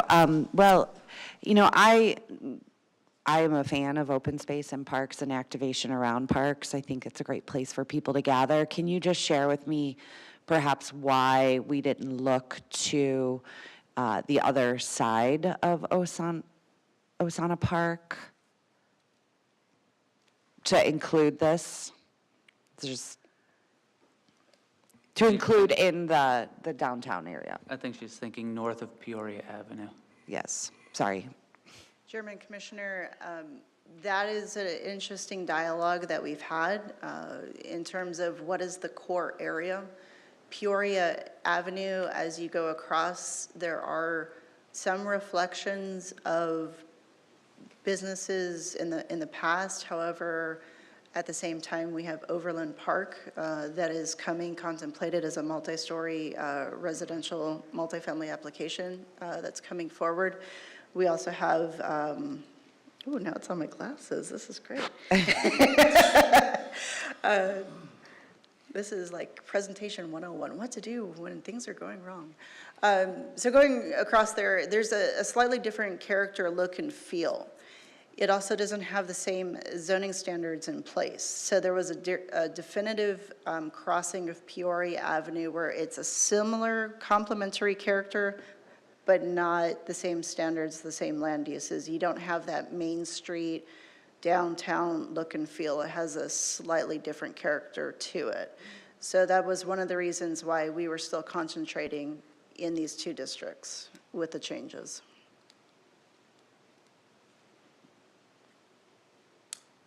Okay. Commissioner Konkowski? So in the CRM where the houses are now, that's only a two-story limitation? Correct, yep. So, I mean, if you look at the map, wouldn't that be a good area to build some higher density right there away from, if you're gonna put retail on the bottom and whatever up on top of it, if there's an opportunity for a developer to take some of that and build something smaller and taller.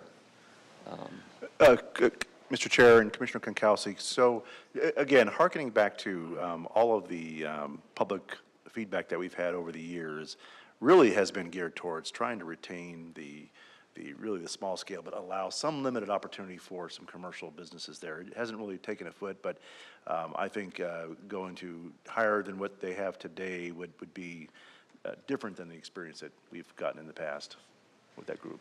It's just a density issue probably. I mean, I think we're all kind of thinking about that is how do you get the density in there without building something dense? Right.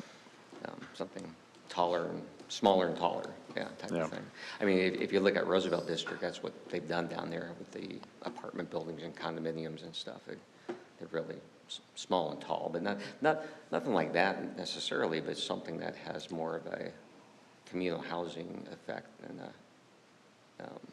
but not in that core. I don't want that. I wouldn't want to see that in where I'm walking around and stuff. But people, it's so close to that area, and I understand the homeowners there probably wouldn't, but to maybe have it zoned differently in case there's an opportunity for a developer to come in and say, I'll buy that whole block, something like that. Yeah. Commissioner Villaseñor? Yes, just to tag on to this, I guess it sounds to me like maybe we're all a little bit stuck because it sounds like we want to create a somewhat of an urban environment, walkability, pedestrian-friendly, activation, and I guess I personally, and it sounds like maybe some others, are struggling on how the city's going to get to that if there is an overwhelming opinion by our community that they don't want density. And that's fine, I'm not trying to argue with the work that's been done in the opinions, but I do think maybe many of us are struggling to see how are we going to get to this vision. This is all great work, but I'm concerned, and again, I go back to my comment about, I'd love to hear from economic development on what they think this will attract or what it looks like, I guess. Because yes, I'm not picturing Roosevelt, but I'm picturing Roosevelt in the sense that it's walkable, it's active, and a lot of that has to do with density. So I'm a little concerned about how we're going to achieve the vision. Thank you. I'd just like to touch on that. I think that's kind of the situation that we've been in, is everybody's struggled with that same sentiment for the last 20-plus years, which is why we've had so many false starts down there. But I think there's a little bit of a different tone now with the city actually making the capital investment into the buildings to kind of get the momentum going, which has never been done before.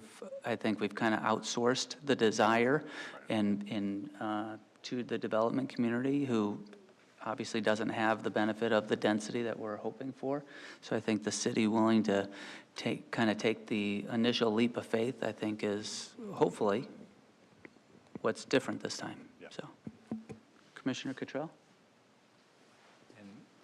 That boundary, I'm just thinking of what, and it might be just the opposite of what I said on the other piece that you've got circled there, because obviously there would be a residence potentially right next to a restaurant.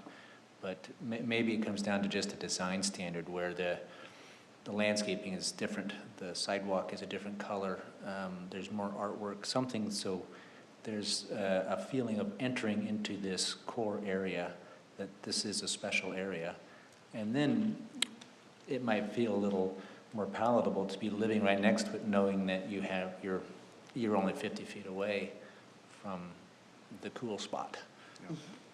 And to that point, in a minute, we'll talk about some new dynamic sign requirements that we're looking at for downtown. And certainly, when we consider what those requirements are, we want to be very careful about those edge conditions. So you'll see some different requirements for buildings that face residential areas, for example, for signage. That is a wonderful segue. Shall we talk signage? All right, I'm going to pass this over. Ms. Sarah. Alrighty. Well, thank you for teeing up the conversation really nicely for me to enter the signage discussion. So kind of as we're talking about the vision of downtown and how we want the downtown area to look, I'm going to be rounding up the conversation related to how signage can be used as a tool or to implement this methodology and in order to make a walkable and vibrant area. So just to get some of your gears turning right now, I just want to bring up some images right now to approach the conversation about what types of signage we may be talking about or looking at in the downtown. So when we first began to approach the topic of signage downtown, we started to look at preferred cities to evaluate the signs that they use and tools, signage types that they've used and how they've used signage as a tool to help provide a meaningful visual interest for downtown and bypassers. So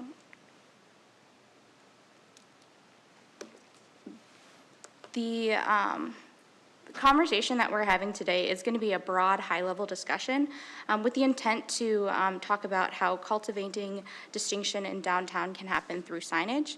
It's meant to be a high-level discussion as it relates to the downtown side code, and it's focused on areas that we recommend, or if it's focusing on a few core areas that we're recommending changes, but we'll be back before commission again to talk about more refined detail as to what these proposed changes will actually be.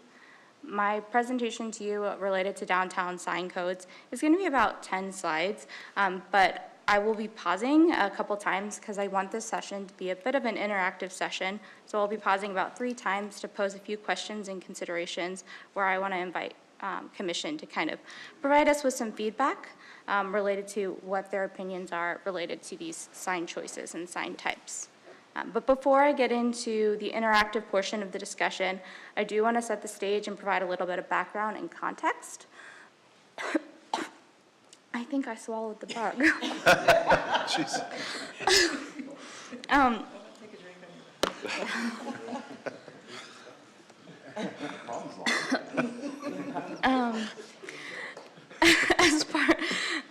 All right. So let's kind of talk about the different sign types. So basically what we're looking at is specific regulations for downtown, the Old Town Peoria area. I mentioned we did some benchmarking. We actually had the chance to reach out to our colleagues in the city of Gilbert to talk about their heritage district, to see what kind of sign types they have and kind of what we like about their signage and discuss kind of pros and cons about different sign types.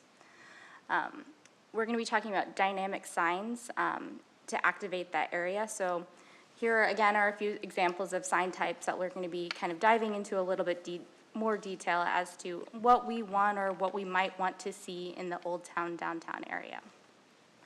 We're also going to dive into a few sign types that are desired by existing businesses that we might want to introduce to this area.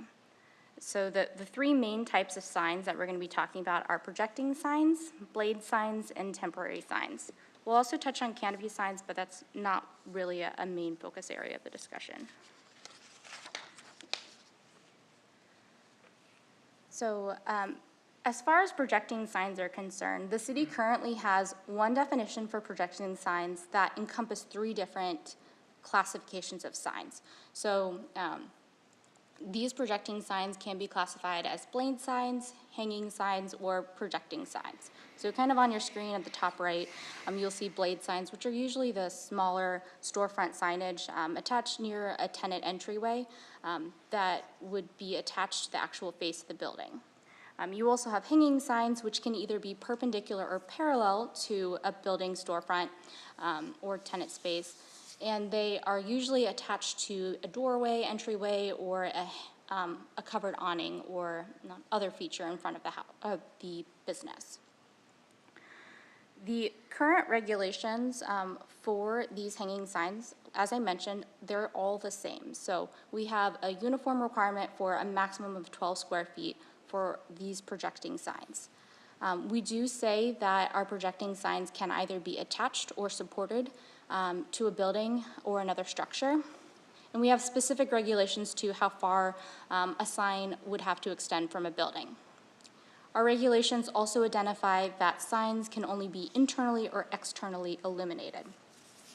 And kind of as we evaluated the standards that we currently have for projecting signs, staff determined that the current regulations, they don't really encourage the dynamic sign types that we are looking for in the downtown area.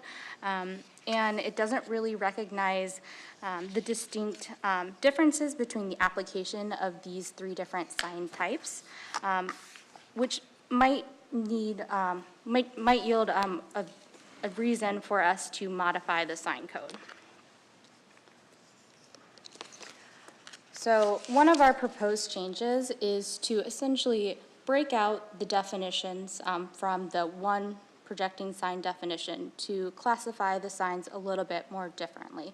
So one of the proposals would be to classify blade and hanging signs together because they are generally intended to be utilized for tenant spaces or storefront signs and our proposal would be to keep that same projecting sign requirement that we had previously identified for projecting signs. And the final component would be with the projecting sign is that true projecting signs, the projecting signs that you think of when you're talking about a projecting sign, they're generally larger and they're stylized to similar to that bottom picture of what a projecting sign would be. So one of our proposals is to add a little bit more variation and allowances so that we can have larger, more interesting signs in our downtown area. So as mentioned, these are the blade signs and hanging signs that are typically either perpendicular or parallel to a building, typically in association with a storefront entryway that we would be lumping together. And then, as mentioned, we would be looking at kind of redefining those classifications for those stylized projecting signs. And so this is kind of the portion of the discussion where I'm going to be asking Commission to jump in and provide some insight as to what their opinions are as we are going through our code amendment process. So one aspect, oh, sir, did you? No, go ahead. Okay. Sorry. One aspect of our current code is that we currently say that projecting signs can either be attached to the face of the building or supported by any building or other structure. One of our proposed changes is to identify that these stylized projecting signs would have to actually be attached to the face of the building and no longer allowing it to be projecting from maybe an awning or a canopy or other building element. So I have a couple pictures there on the screen for you. One is a local example, another one is out in the Midwest, but essentially there have been potentially concerns related to having projecting signs that would extend from a building structure rather than a building wall based on the size of the sign, the location of the projection. and the fact that in some cases, the sign could appear like a pole sign, which is not necessarily a type of sign that we want to have in downtown. So my question for commission is, should we allow projecting signs to be attached on a building attachment, or should we limit it to the building wall? I'd like to weigh in on this. I would say yes. This is kind of in my wheelhouse. We have a lot of retail properties in my day job, and the signage industry is becoming very, very creative. So my comment would be, let's try and keep this as broad as possible and not hamper the creativity. I mean, there are some really creative signs being developed right now, and I would hate to just do blanket restrictions. I think there's just so much so many cool ideas out there that are coming into play. I think we're looking for something to be special. We're looking for stuff to be creative and architecturally significant. I would just hate to put too many restrictions on the creativity and the ability of the property owners here. So, Commissioner Villasenor? I will just second the chairman's comments. I absolutely agree. I would do less restrictions, if anything, so that we can allow for that creative space. Commissioner Cottrell? Real quick, so less restrictions, but, always a but, obviously staff approval of that still. So, if you say that there is no size limitation and there's no restriction on mounting and no restriction on illumination or color or moving parts or things like that, as long as staff still has the final say, so we don't get something that's odd or obscene, or somebody thinks they have the right to do something that really does not fit within the character. Chair, Commissioner, it's a great segue, so let me give you a little bit of background. Number one, staff was hoping you guys would support us. So what we have as a proposed code change up there is actually similar to what other cities had, and so when we asked about this sign in particular, this doesn't meet the sign code. This was an oops. So ironically, we're like, well, that's kind of a cool sign, So yes, staff is in support to allow these to be more creative.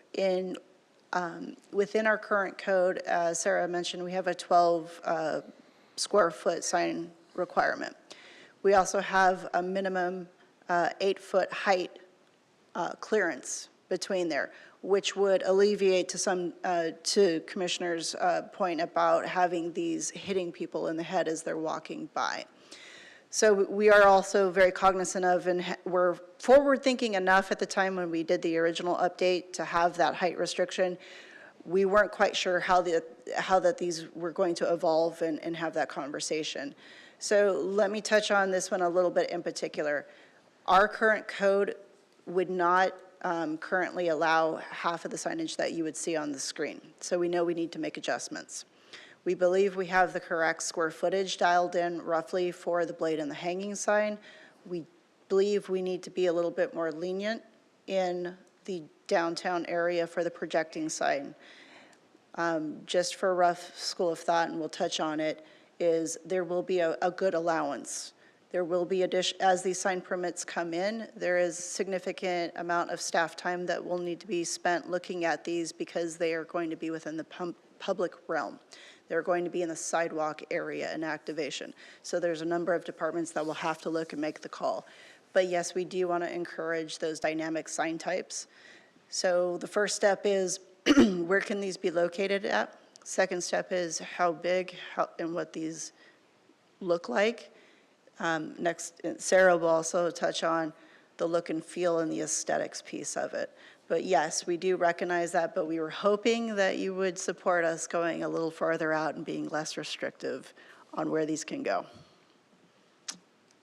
Thank you. Anyone else? Cool. Alrighty, thank you, Lori. Thank you, Commission members, for your comments.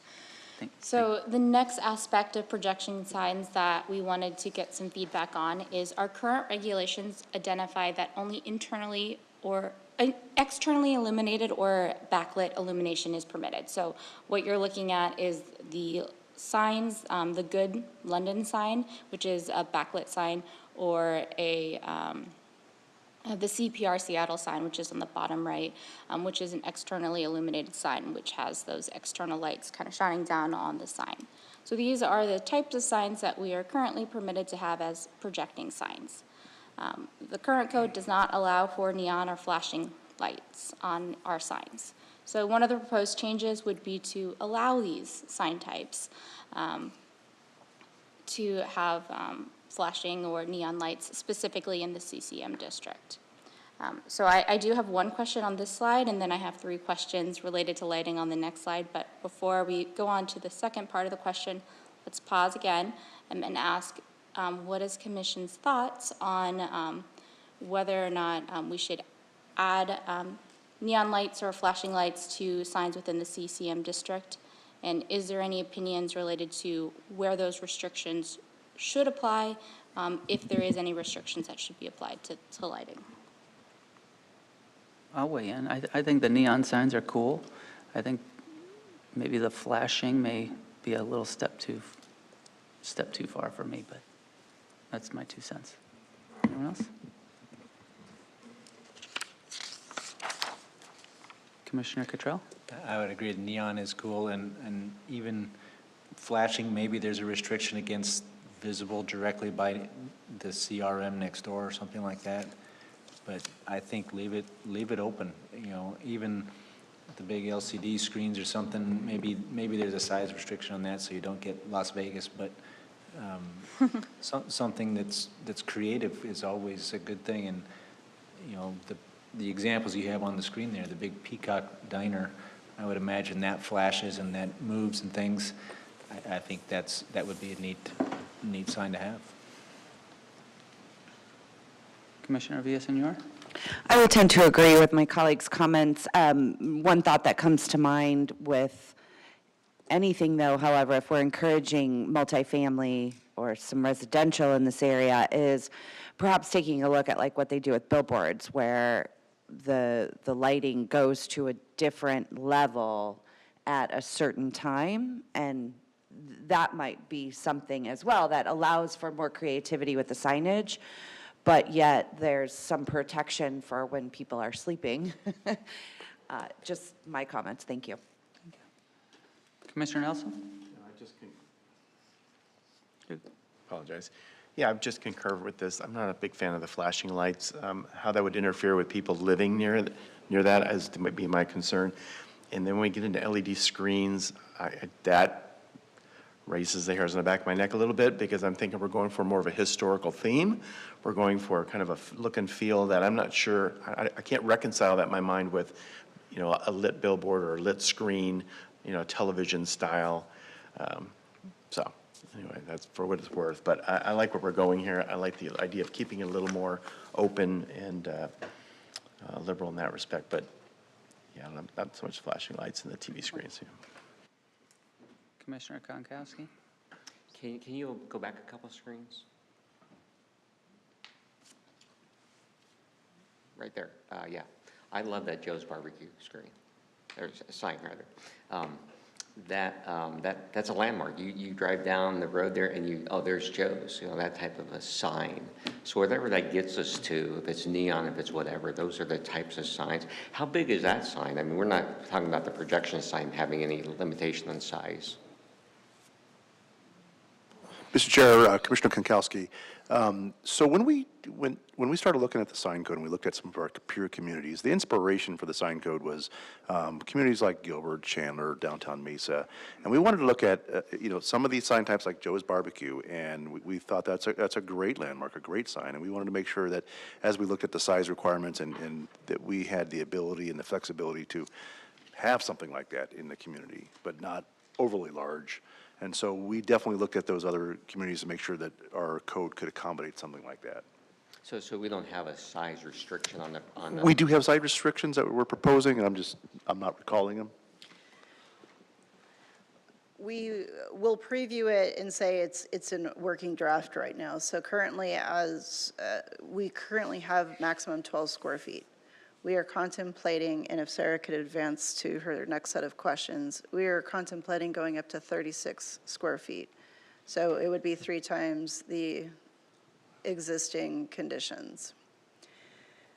However, we are proposing that if you are abutting the CRM district, you're restricted down to 16 feet. So it's only a 4 square foot jump. What we would also perhaps ask is, with the flashing and the neon, to be respectful, is maybe those signs would not have the same allowance if they are immediately abutting the CRM district. And that is a consideration as well, because we do, again, want to be respectful of existing residents nearby. So we can do it a couple of different ways. So number one, it could be a size reduction, not quite as big of a jump, if you will. It could be a limitation, no neon or flashing. Or to Commissioner Villasenor's point, we can do a reduction where at 10 o'clock, similar to our lighting, that the lighting levels are reduced to an extent, and then they need to be turned off at a certain point in time. We have the ability to, we're not talking about electronic messaging centers or EMCs. We're only looking at projecting sign types. So this is a completely different sign type. Okay, so we've got a thumbs up there. But to going to Commission's conversation, if you're activating the area, how do you also respect the residents at the same time? So again, right now we're proposing a 3 times the size of the increase, which is consistent with other locations. The caveat is you only get 1 bucket of wall signage, and that these signs come out of that bucket. So if you're going to do a big projecting sign like Joe's Barbecue, you're not going to have as much wall signage on the rest of the building. So either go big, bold, and reduce the rest, or do minis across the way, but you get to pick your flavor and you come up with what works for your community, or what your company. So those are the things that we're considering. I don't want to say definitively we're at 36, but that is the current working proposal right now. Thank you. Commissioner Cottrell, last bite. So looking, again, focusing on that Joe's Barbecue, that sign obviously is more than 36. You know, that's got to be 60 or 80. I mean, it's pretty big. Is there some allowance you're thinking out of that multi-bucket, if, all right, 36 with some extra signage on the building, but if you compile them all together, you can get to a single sign that's 60 or something? Chair, Commissioner, Gilbert has the ability to go through additional regulation and seek public comment if they're going to go above their standards. It is in very limited instances that that's happened. Most of the time, they usually work within the code itself. So it may not look like it, but how you define the sign area gets creative in the business, considering the guys in the robes not that long ago changed and spun sign code on its head. So when we look at what is sign code or copy area, we get very creative in what that looks like and feels like. So that's how we define 36 square feet. That's up for discussion. So maybe Joe's Barbecue would be 36 square feet if you look at it right. Correct. Got it. Thank you. Okay. All right, so kind of circling back with the lighting discussion, we've kind of already touched on maybe the types of signs that, or the types of lighting that we're comfortable with in the Old Town area, but I kind of want to get a little bit more specific. So thinking about within the CCM district, as Lori mentioned, we were thinking about maybe having some restrictions related to where these neon or flashing lights would potentially be permitted. So one of the thoughts would be maybe limiting it to certain streets, similar to how we had talked about the apartment or the multifamily component limited to the second story or higher with the land use category. So that's one proposal, is restricting flashing lights only to those 2 main thoroughfares within the Old Town area.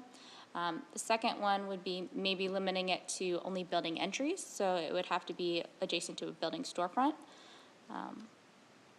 And then the other one would be whether or not there should be no limitation at all, which I think we've already discussed maybe may not be appropriate. So I want to pause again and ask Commission if they have any thoughts on that.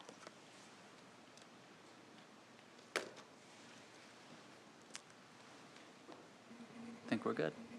Okay. Thank you, Sarah. So the next question is, if we do allow neon lights in the Old Town area, do we want to have design regulations to identify that the choice of colors or style of the sign would have to be complementary to the architecture of the building?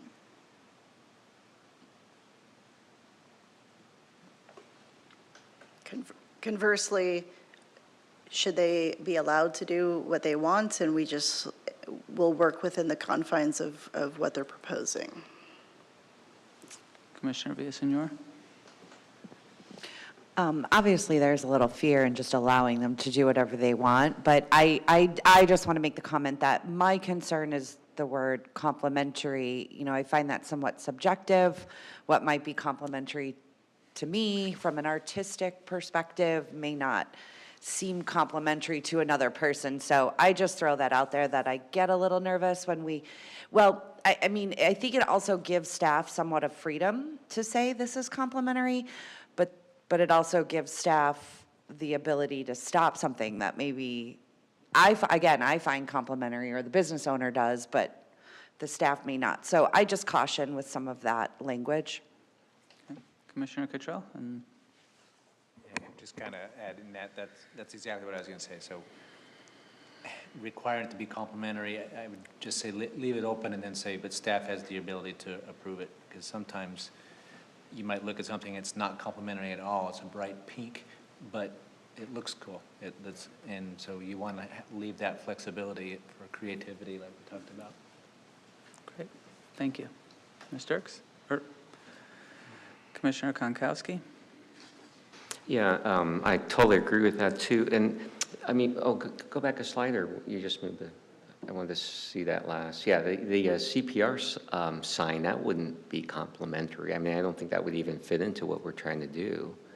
I mean, so the inexpensive sign may not be reasonable for this area also, correct? I mean, that's what we're thinking, to have some type of guideline to say this is what we'd like the sign to look like, something. I don't know how you define the guideline though for that, but it needs to have this feel and look, and what is that though? Chair and members of commission, so we posed the question to see to what extent we wanted to dive into this one. So just thinking back from the Supreme Court standpoint, staff has to be, for the most part, pretty much hands-off. So if we're allowing neon, it gets to be very subjective. What is your changeable copy? Is the neon part of it? Are the colors part of it? Staff really doesn't want to weigh into that. So part of asking the question is, to what extent was commission willing to go diving in? So it's pretty much an all or nothing on this particular one. Once we allow neon, what they propose, unless it's offensive, then we can weigh in. Unless it doesn't meet the sign code, sizes, restrictions, things of that nature. If we put in operational requirements, they need to meet those. But in terms of content, we will not weigh in unless it's an offensive item. So just keep that in mind as we're walking through those. That is something for consideration. Okay. Commissioner Nelson? Yeah, I would be more open to just saying, listen, these are business owners that are putting in a significant investment into a retail outlet of some sort. These signs are no small investment. I don't need to tell anybody on this commission or city staff what these neon signs cost. So I think we should assume best intent here on the part of the business owner. They're going to put something that I would think isn't going to be gaudy, isn't going to be over the top, isn't going to be offensive or a nuisance. I think they're going to come up with something that's creative, that's attractive. Until we see that not happening, maybe we can readdress it at that time, but I think we can be a little more open at this point. That's my feeling. Okay. Back to you, Ms. Dirks. Thank you, members of commission. All right, so I believe one of the last components of projecting signs before we move on to the next sign component is related to sign area. We did already touch about this with the tier system related to the potentially allowing different buckets. allowing signage to be calculated in different tiers related to the location of the sign. One thing that we did not mention earlier that I kind of want to touch on is that currently we don't use alleyways and we don't have specific sign regulations for alleyways. So as part of the discussion, when we were doing some benchmarking, we noticed that other cities, they do have different size requirements. So instead of having that 3-tier system for different sign allowances, there's a 4th tier, which would then allow special regulations for alleyways so that we could activate that area and have that 360-degree building architecture related to downtown. So what is Commission's thoughts related to that? Or to activating alleyways and allowing signage in alleyways? If I may, let me add a little more context. In the case of the barbecue in the Jefferson House, their patio areas may be directly abutting the alleyway. One of the future concepts is to consider additional walkways in this area. Alleyways may be the preferred way to do it. If that's the case, if you have an internal business like the food hall, their opportunity to have a tenant sign may be outward into the alleyway to activate the space as well. So that's why we are considering creating or adding the distinction. If you are adjacent to an alleyway, you can put a tenant sign out at that location. Can I ask you a quick question? Are you saying that they would gain entryway to the business through the alleyway? Chair, Commissioner, that is correct. When you're activating the downtown area, alleyways Interesting, become okay. walkways and paseos within that environment. And so the opportunity to have internally facing businesses, and you can have their signage in that way. I You may see. not have it on the outside, but if you have a paseo, that is one of the great ways to activate and have distinction for that business to come inward from those areas. Okay. Thank you. All right. So I won't talk about this very much, but one of our proposed changes is to expand the allowances for canopy signage downtown to encourage shade along walkways. So as part of that, we talked about maybe taking out the bucket requirement for the overall sign allowances, which are currently subject to canopy signs, to basically say that the requirements for canopy signs are based on the amount of canopy that you have. So this incentivizes additional canopies to be constructed or installed, and kind of incentivizes developers to put in these, to get additional signage. So in order to have more signage, you'd have to build more canopy shade. So the last component related to signage in downtown is related to temporary signage. So this is a type of signage that we don't really have allowances for in the downtown to allow for these sandwich board A-frame signs to be installed on the sidewalks. These are signs that are typically put out by business owners at the beginning of the day and removed at the end of the day. One of our proposed changes is to consider allowing these in the downtown area. A few considerations that I do want to bring up is that because, as Lori had mentioned, the existing sidewalk network in Old Town or the downtown area is not in all cases very wide. There are limitations to where signs can be installed, how they should be spaced out, and potentially runs concern with ADA requirements and pedestrian safety. Also, as Lori mentioned, the lots downtown are narrow, so they are 25 feet wide. So when you have a series of lots adjacent to each other, there runs the risk of having multiple signs all right next to each other, which can create visual clutter and a nuisance in the downtown area. But the main consideration that we wanted to bring up is that business owners have expressed a desire for them, and it is an interest for promoting the businesses we have downtown and adding that vibrancy and encouraging people to go into the storefronts. So, pausing last time, Commission, do you have any thoughts related to A-frame signs? I would be okay with them on a limited basis. It gets pretty cluttered pretty quick. So I think, if we are going to limit it, obviously it'd have to be one per business. I think most of these small lots are going to end up being assembled and combined. So the fact of storefronts being, 20 feet wide in a long row, I think is going to be fairly unique, just the way the current downtown area is configured, so. Commissioner Villasenor? Thank you. I would agree with the chair. Personally, I'm not a fan of some of those smaller signs, although I'm also not a fan of restricting businesses from being able to promote themselves, so perhaps some type of consideration. What I like is on that picture on the right, where the food and drink and the hand is pointing towards open, it seems to be in line with his patio space, and that makes sense because it's not necessarily in the direct walkway. I don't know if, there's something we could adopt along that. I also think that when you do allow a lot of signs like this, enforcement is an issue, and most cities don't have a very large capacity to get out there and enforce this, so they go unenforced, and it can easily get out of control.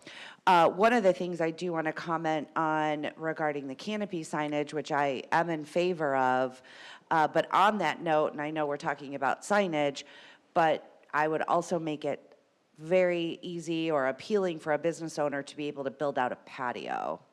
I will say, having been involved in the Roosevelt redevelopment area in downtown Phoenix, that was something that they had overlooked, and it was something they had to go back and clean up later because a lot of the businesses wanted to build out this patio, and because of just reasons, it was this big headache. And once they were able to have these patios, it really did activate the area even more. So I would be mindful of that separately from the signage, is the patios. Thank you. Thank you. Ms. Dirks? Oh, Commissioner Konkowski, thank you. Yeah, if you go back to the slide with the canopies again, that's actually downtown, that's Whiskey Road right there, right? So I did have a second home up there during COVID, and they had issues on the sidewalk. They weren't allowed to have a patio on the sidewalk. So they built structures in the parking areas to have people sit outside. How wide are these sidewalks they're gonna be 10 feet? Are we gonna allow patio? Chair, Sure. Commissioner, based on just recent benchmarking analysis, they're typically about 5 feet for the most part along there. We hope to have areas where we might go back and improve and expand in that instance. So there might be opportunities. We'll have to think through very carefully from a patio extension conversation to kind of summarize both the canopy and the A-frame signage. As you immediately walk out the building, you are within the city's right-of-way. So there needs to be a process associated with it, a license agreement, because there's liability concerns, et cetera. So in order to have these items, staff is also concurrently working with setting up that process to make sure we address the canopies, because that is something that we want. Shade in downtown is at a primary paramount, and you can't have a lot of landscaping, so you've got to go vertical with the shade. So the canopies make a difference.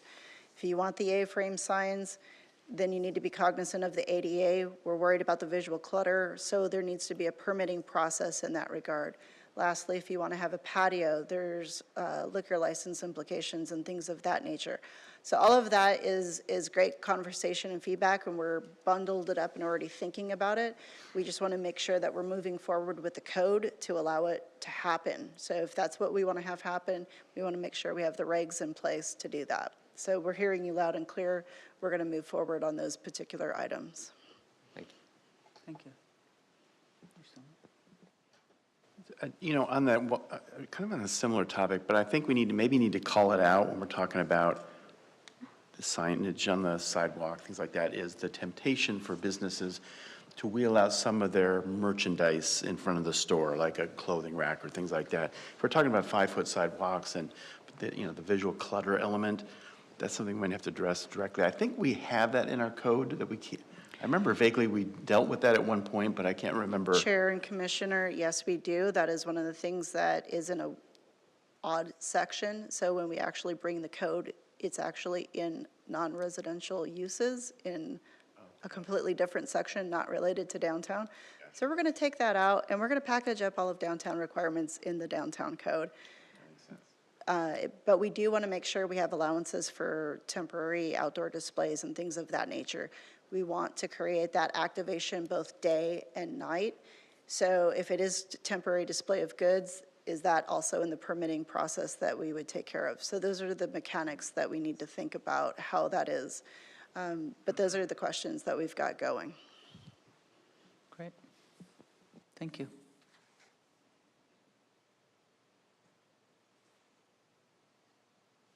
All right, so that pretty much rounds up the conversation for our first glance at the downtown code. Like I said, we're going to be coming back before you to talk about the downtown code and sign code.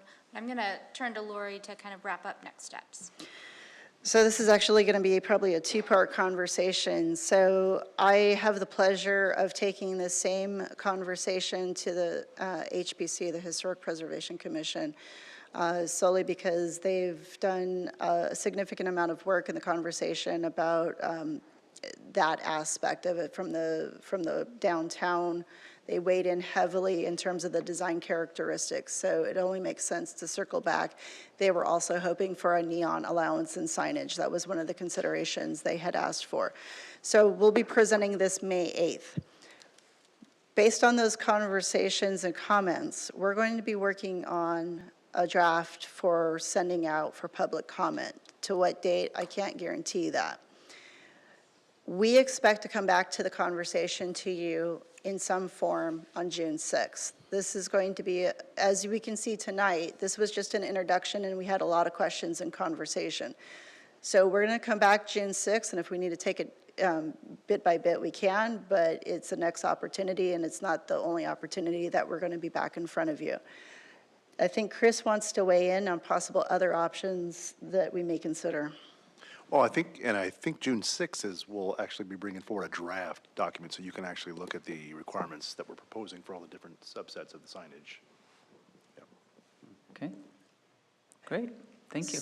So potentially, we are emailing the stakeholders in the downtown. We may consider other options. If we were to bring a code amendment forward to commission, what would be your expectation for public outreach in this regard, other than touching base with those folks? Is there anything additional that we haven't covered or thought about? Commissioner Villaseñor? Thank you. I'll just reiterate what I said earlier. Let's make sure we're hitting all demographics and trying as many methodologies as possible to reach that. You know, I'd be really interested in what some of the young families are looking for, would be interested in. You know, the type of resident actually we're targeting, the type of business owner we're targeting.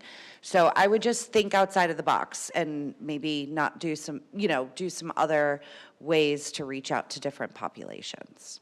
Thank you. Commissioner Cottrell?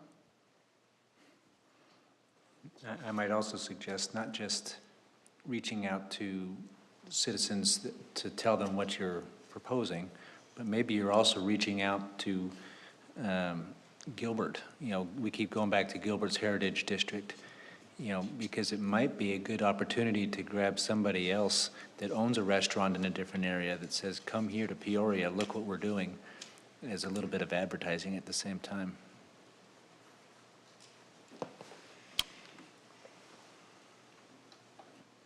Great. Thank you. Any other commissioners have anything to weigh in on, or are we in good shape? So, okay.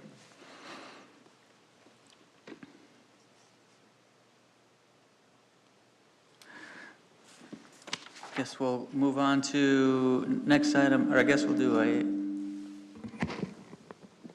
call to the public for non-agenda items. Seeing none, we'll go on to item 5R, reports from staff. Mr. Chair, Commissioners, what we have on the screen tonight is the upcoming schedule. We don't have any items for May 2nd, so that meeting has been canceled. We are potentially looking at a May 16th meeting on that night. And I think that's it. That's all we have on. Great. Do we have any comments, reports from the commission at all? Okay, seeing none, again, I would like to welcome Commissioner Cottrell to appreciate all your feedback on you came out swinging, so it's great. So thank you so much. If anyone else has anything, if not, we'll adjourn the meeting. Thank you all.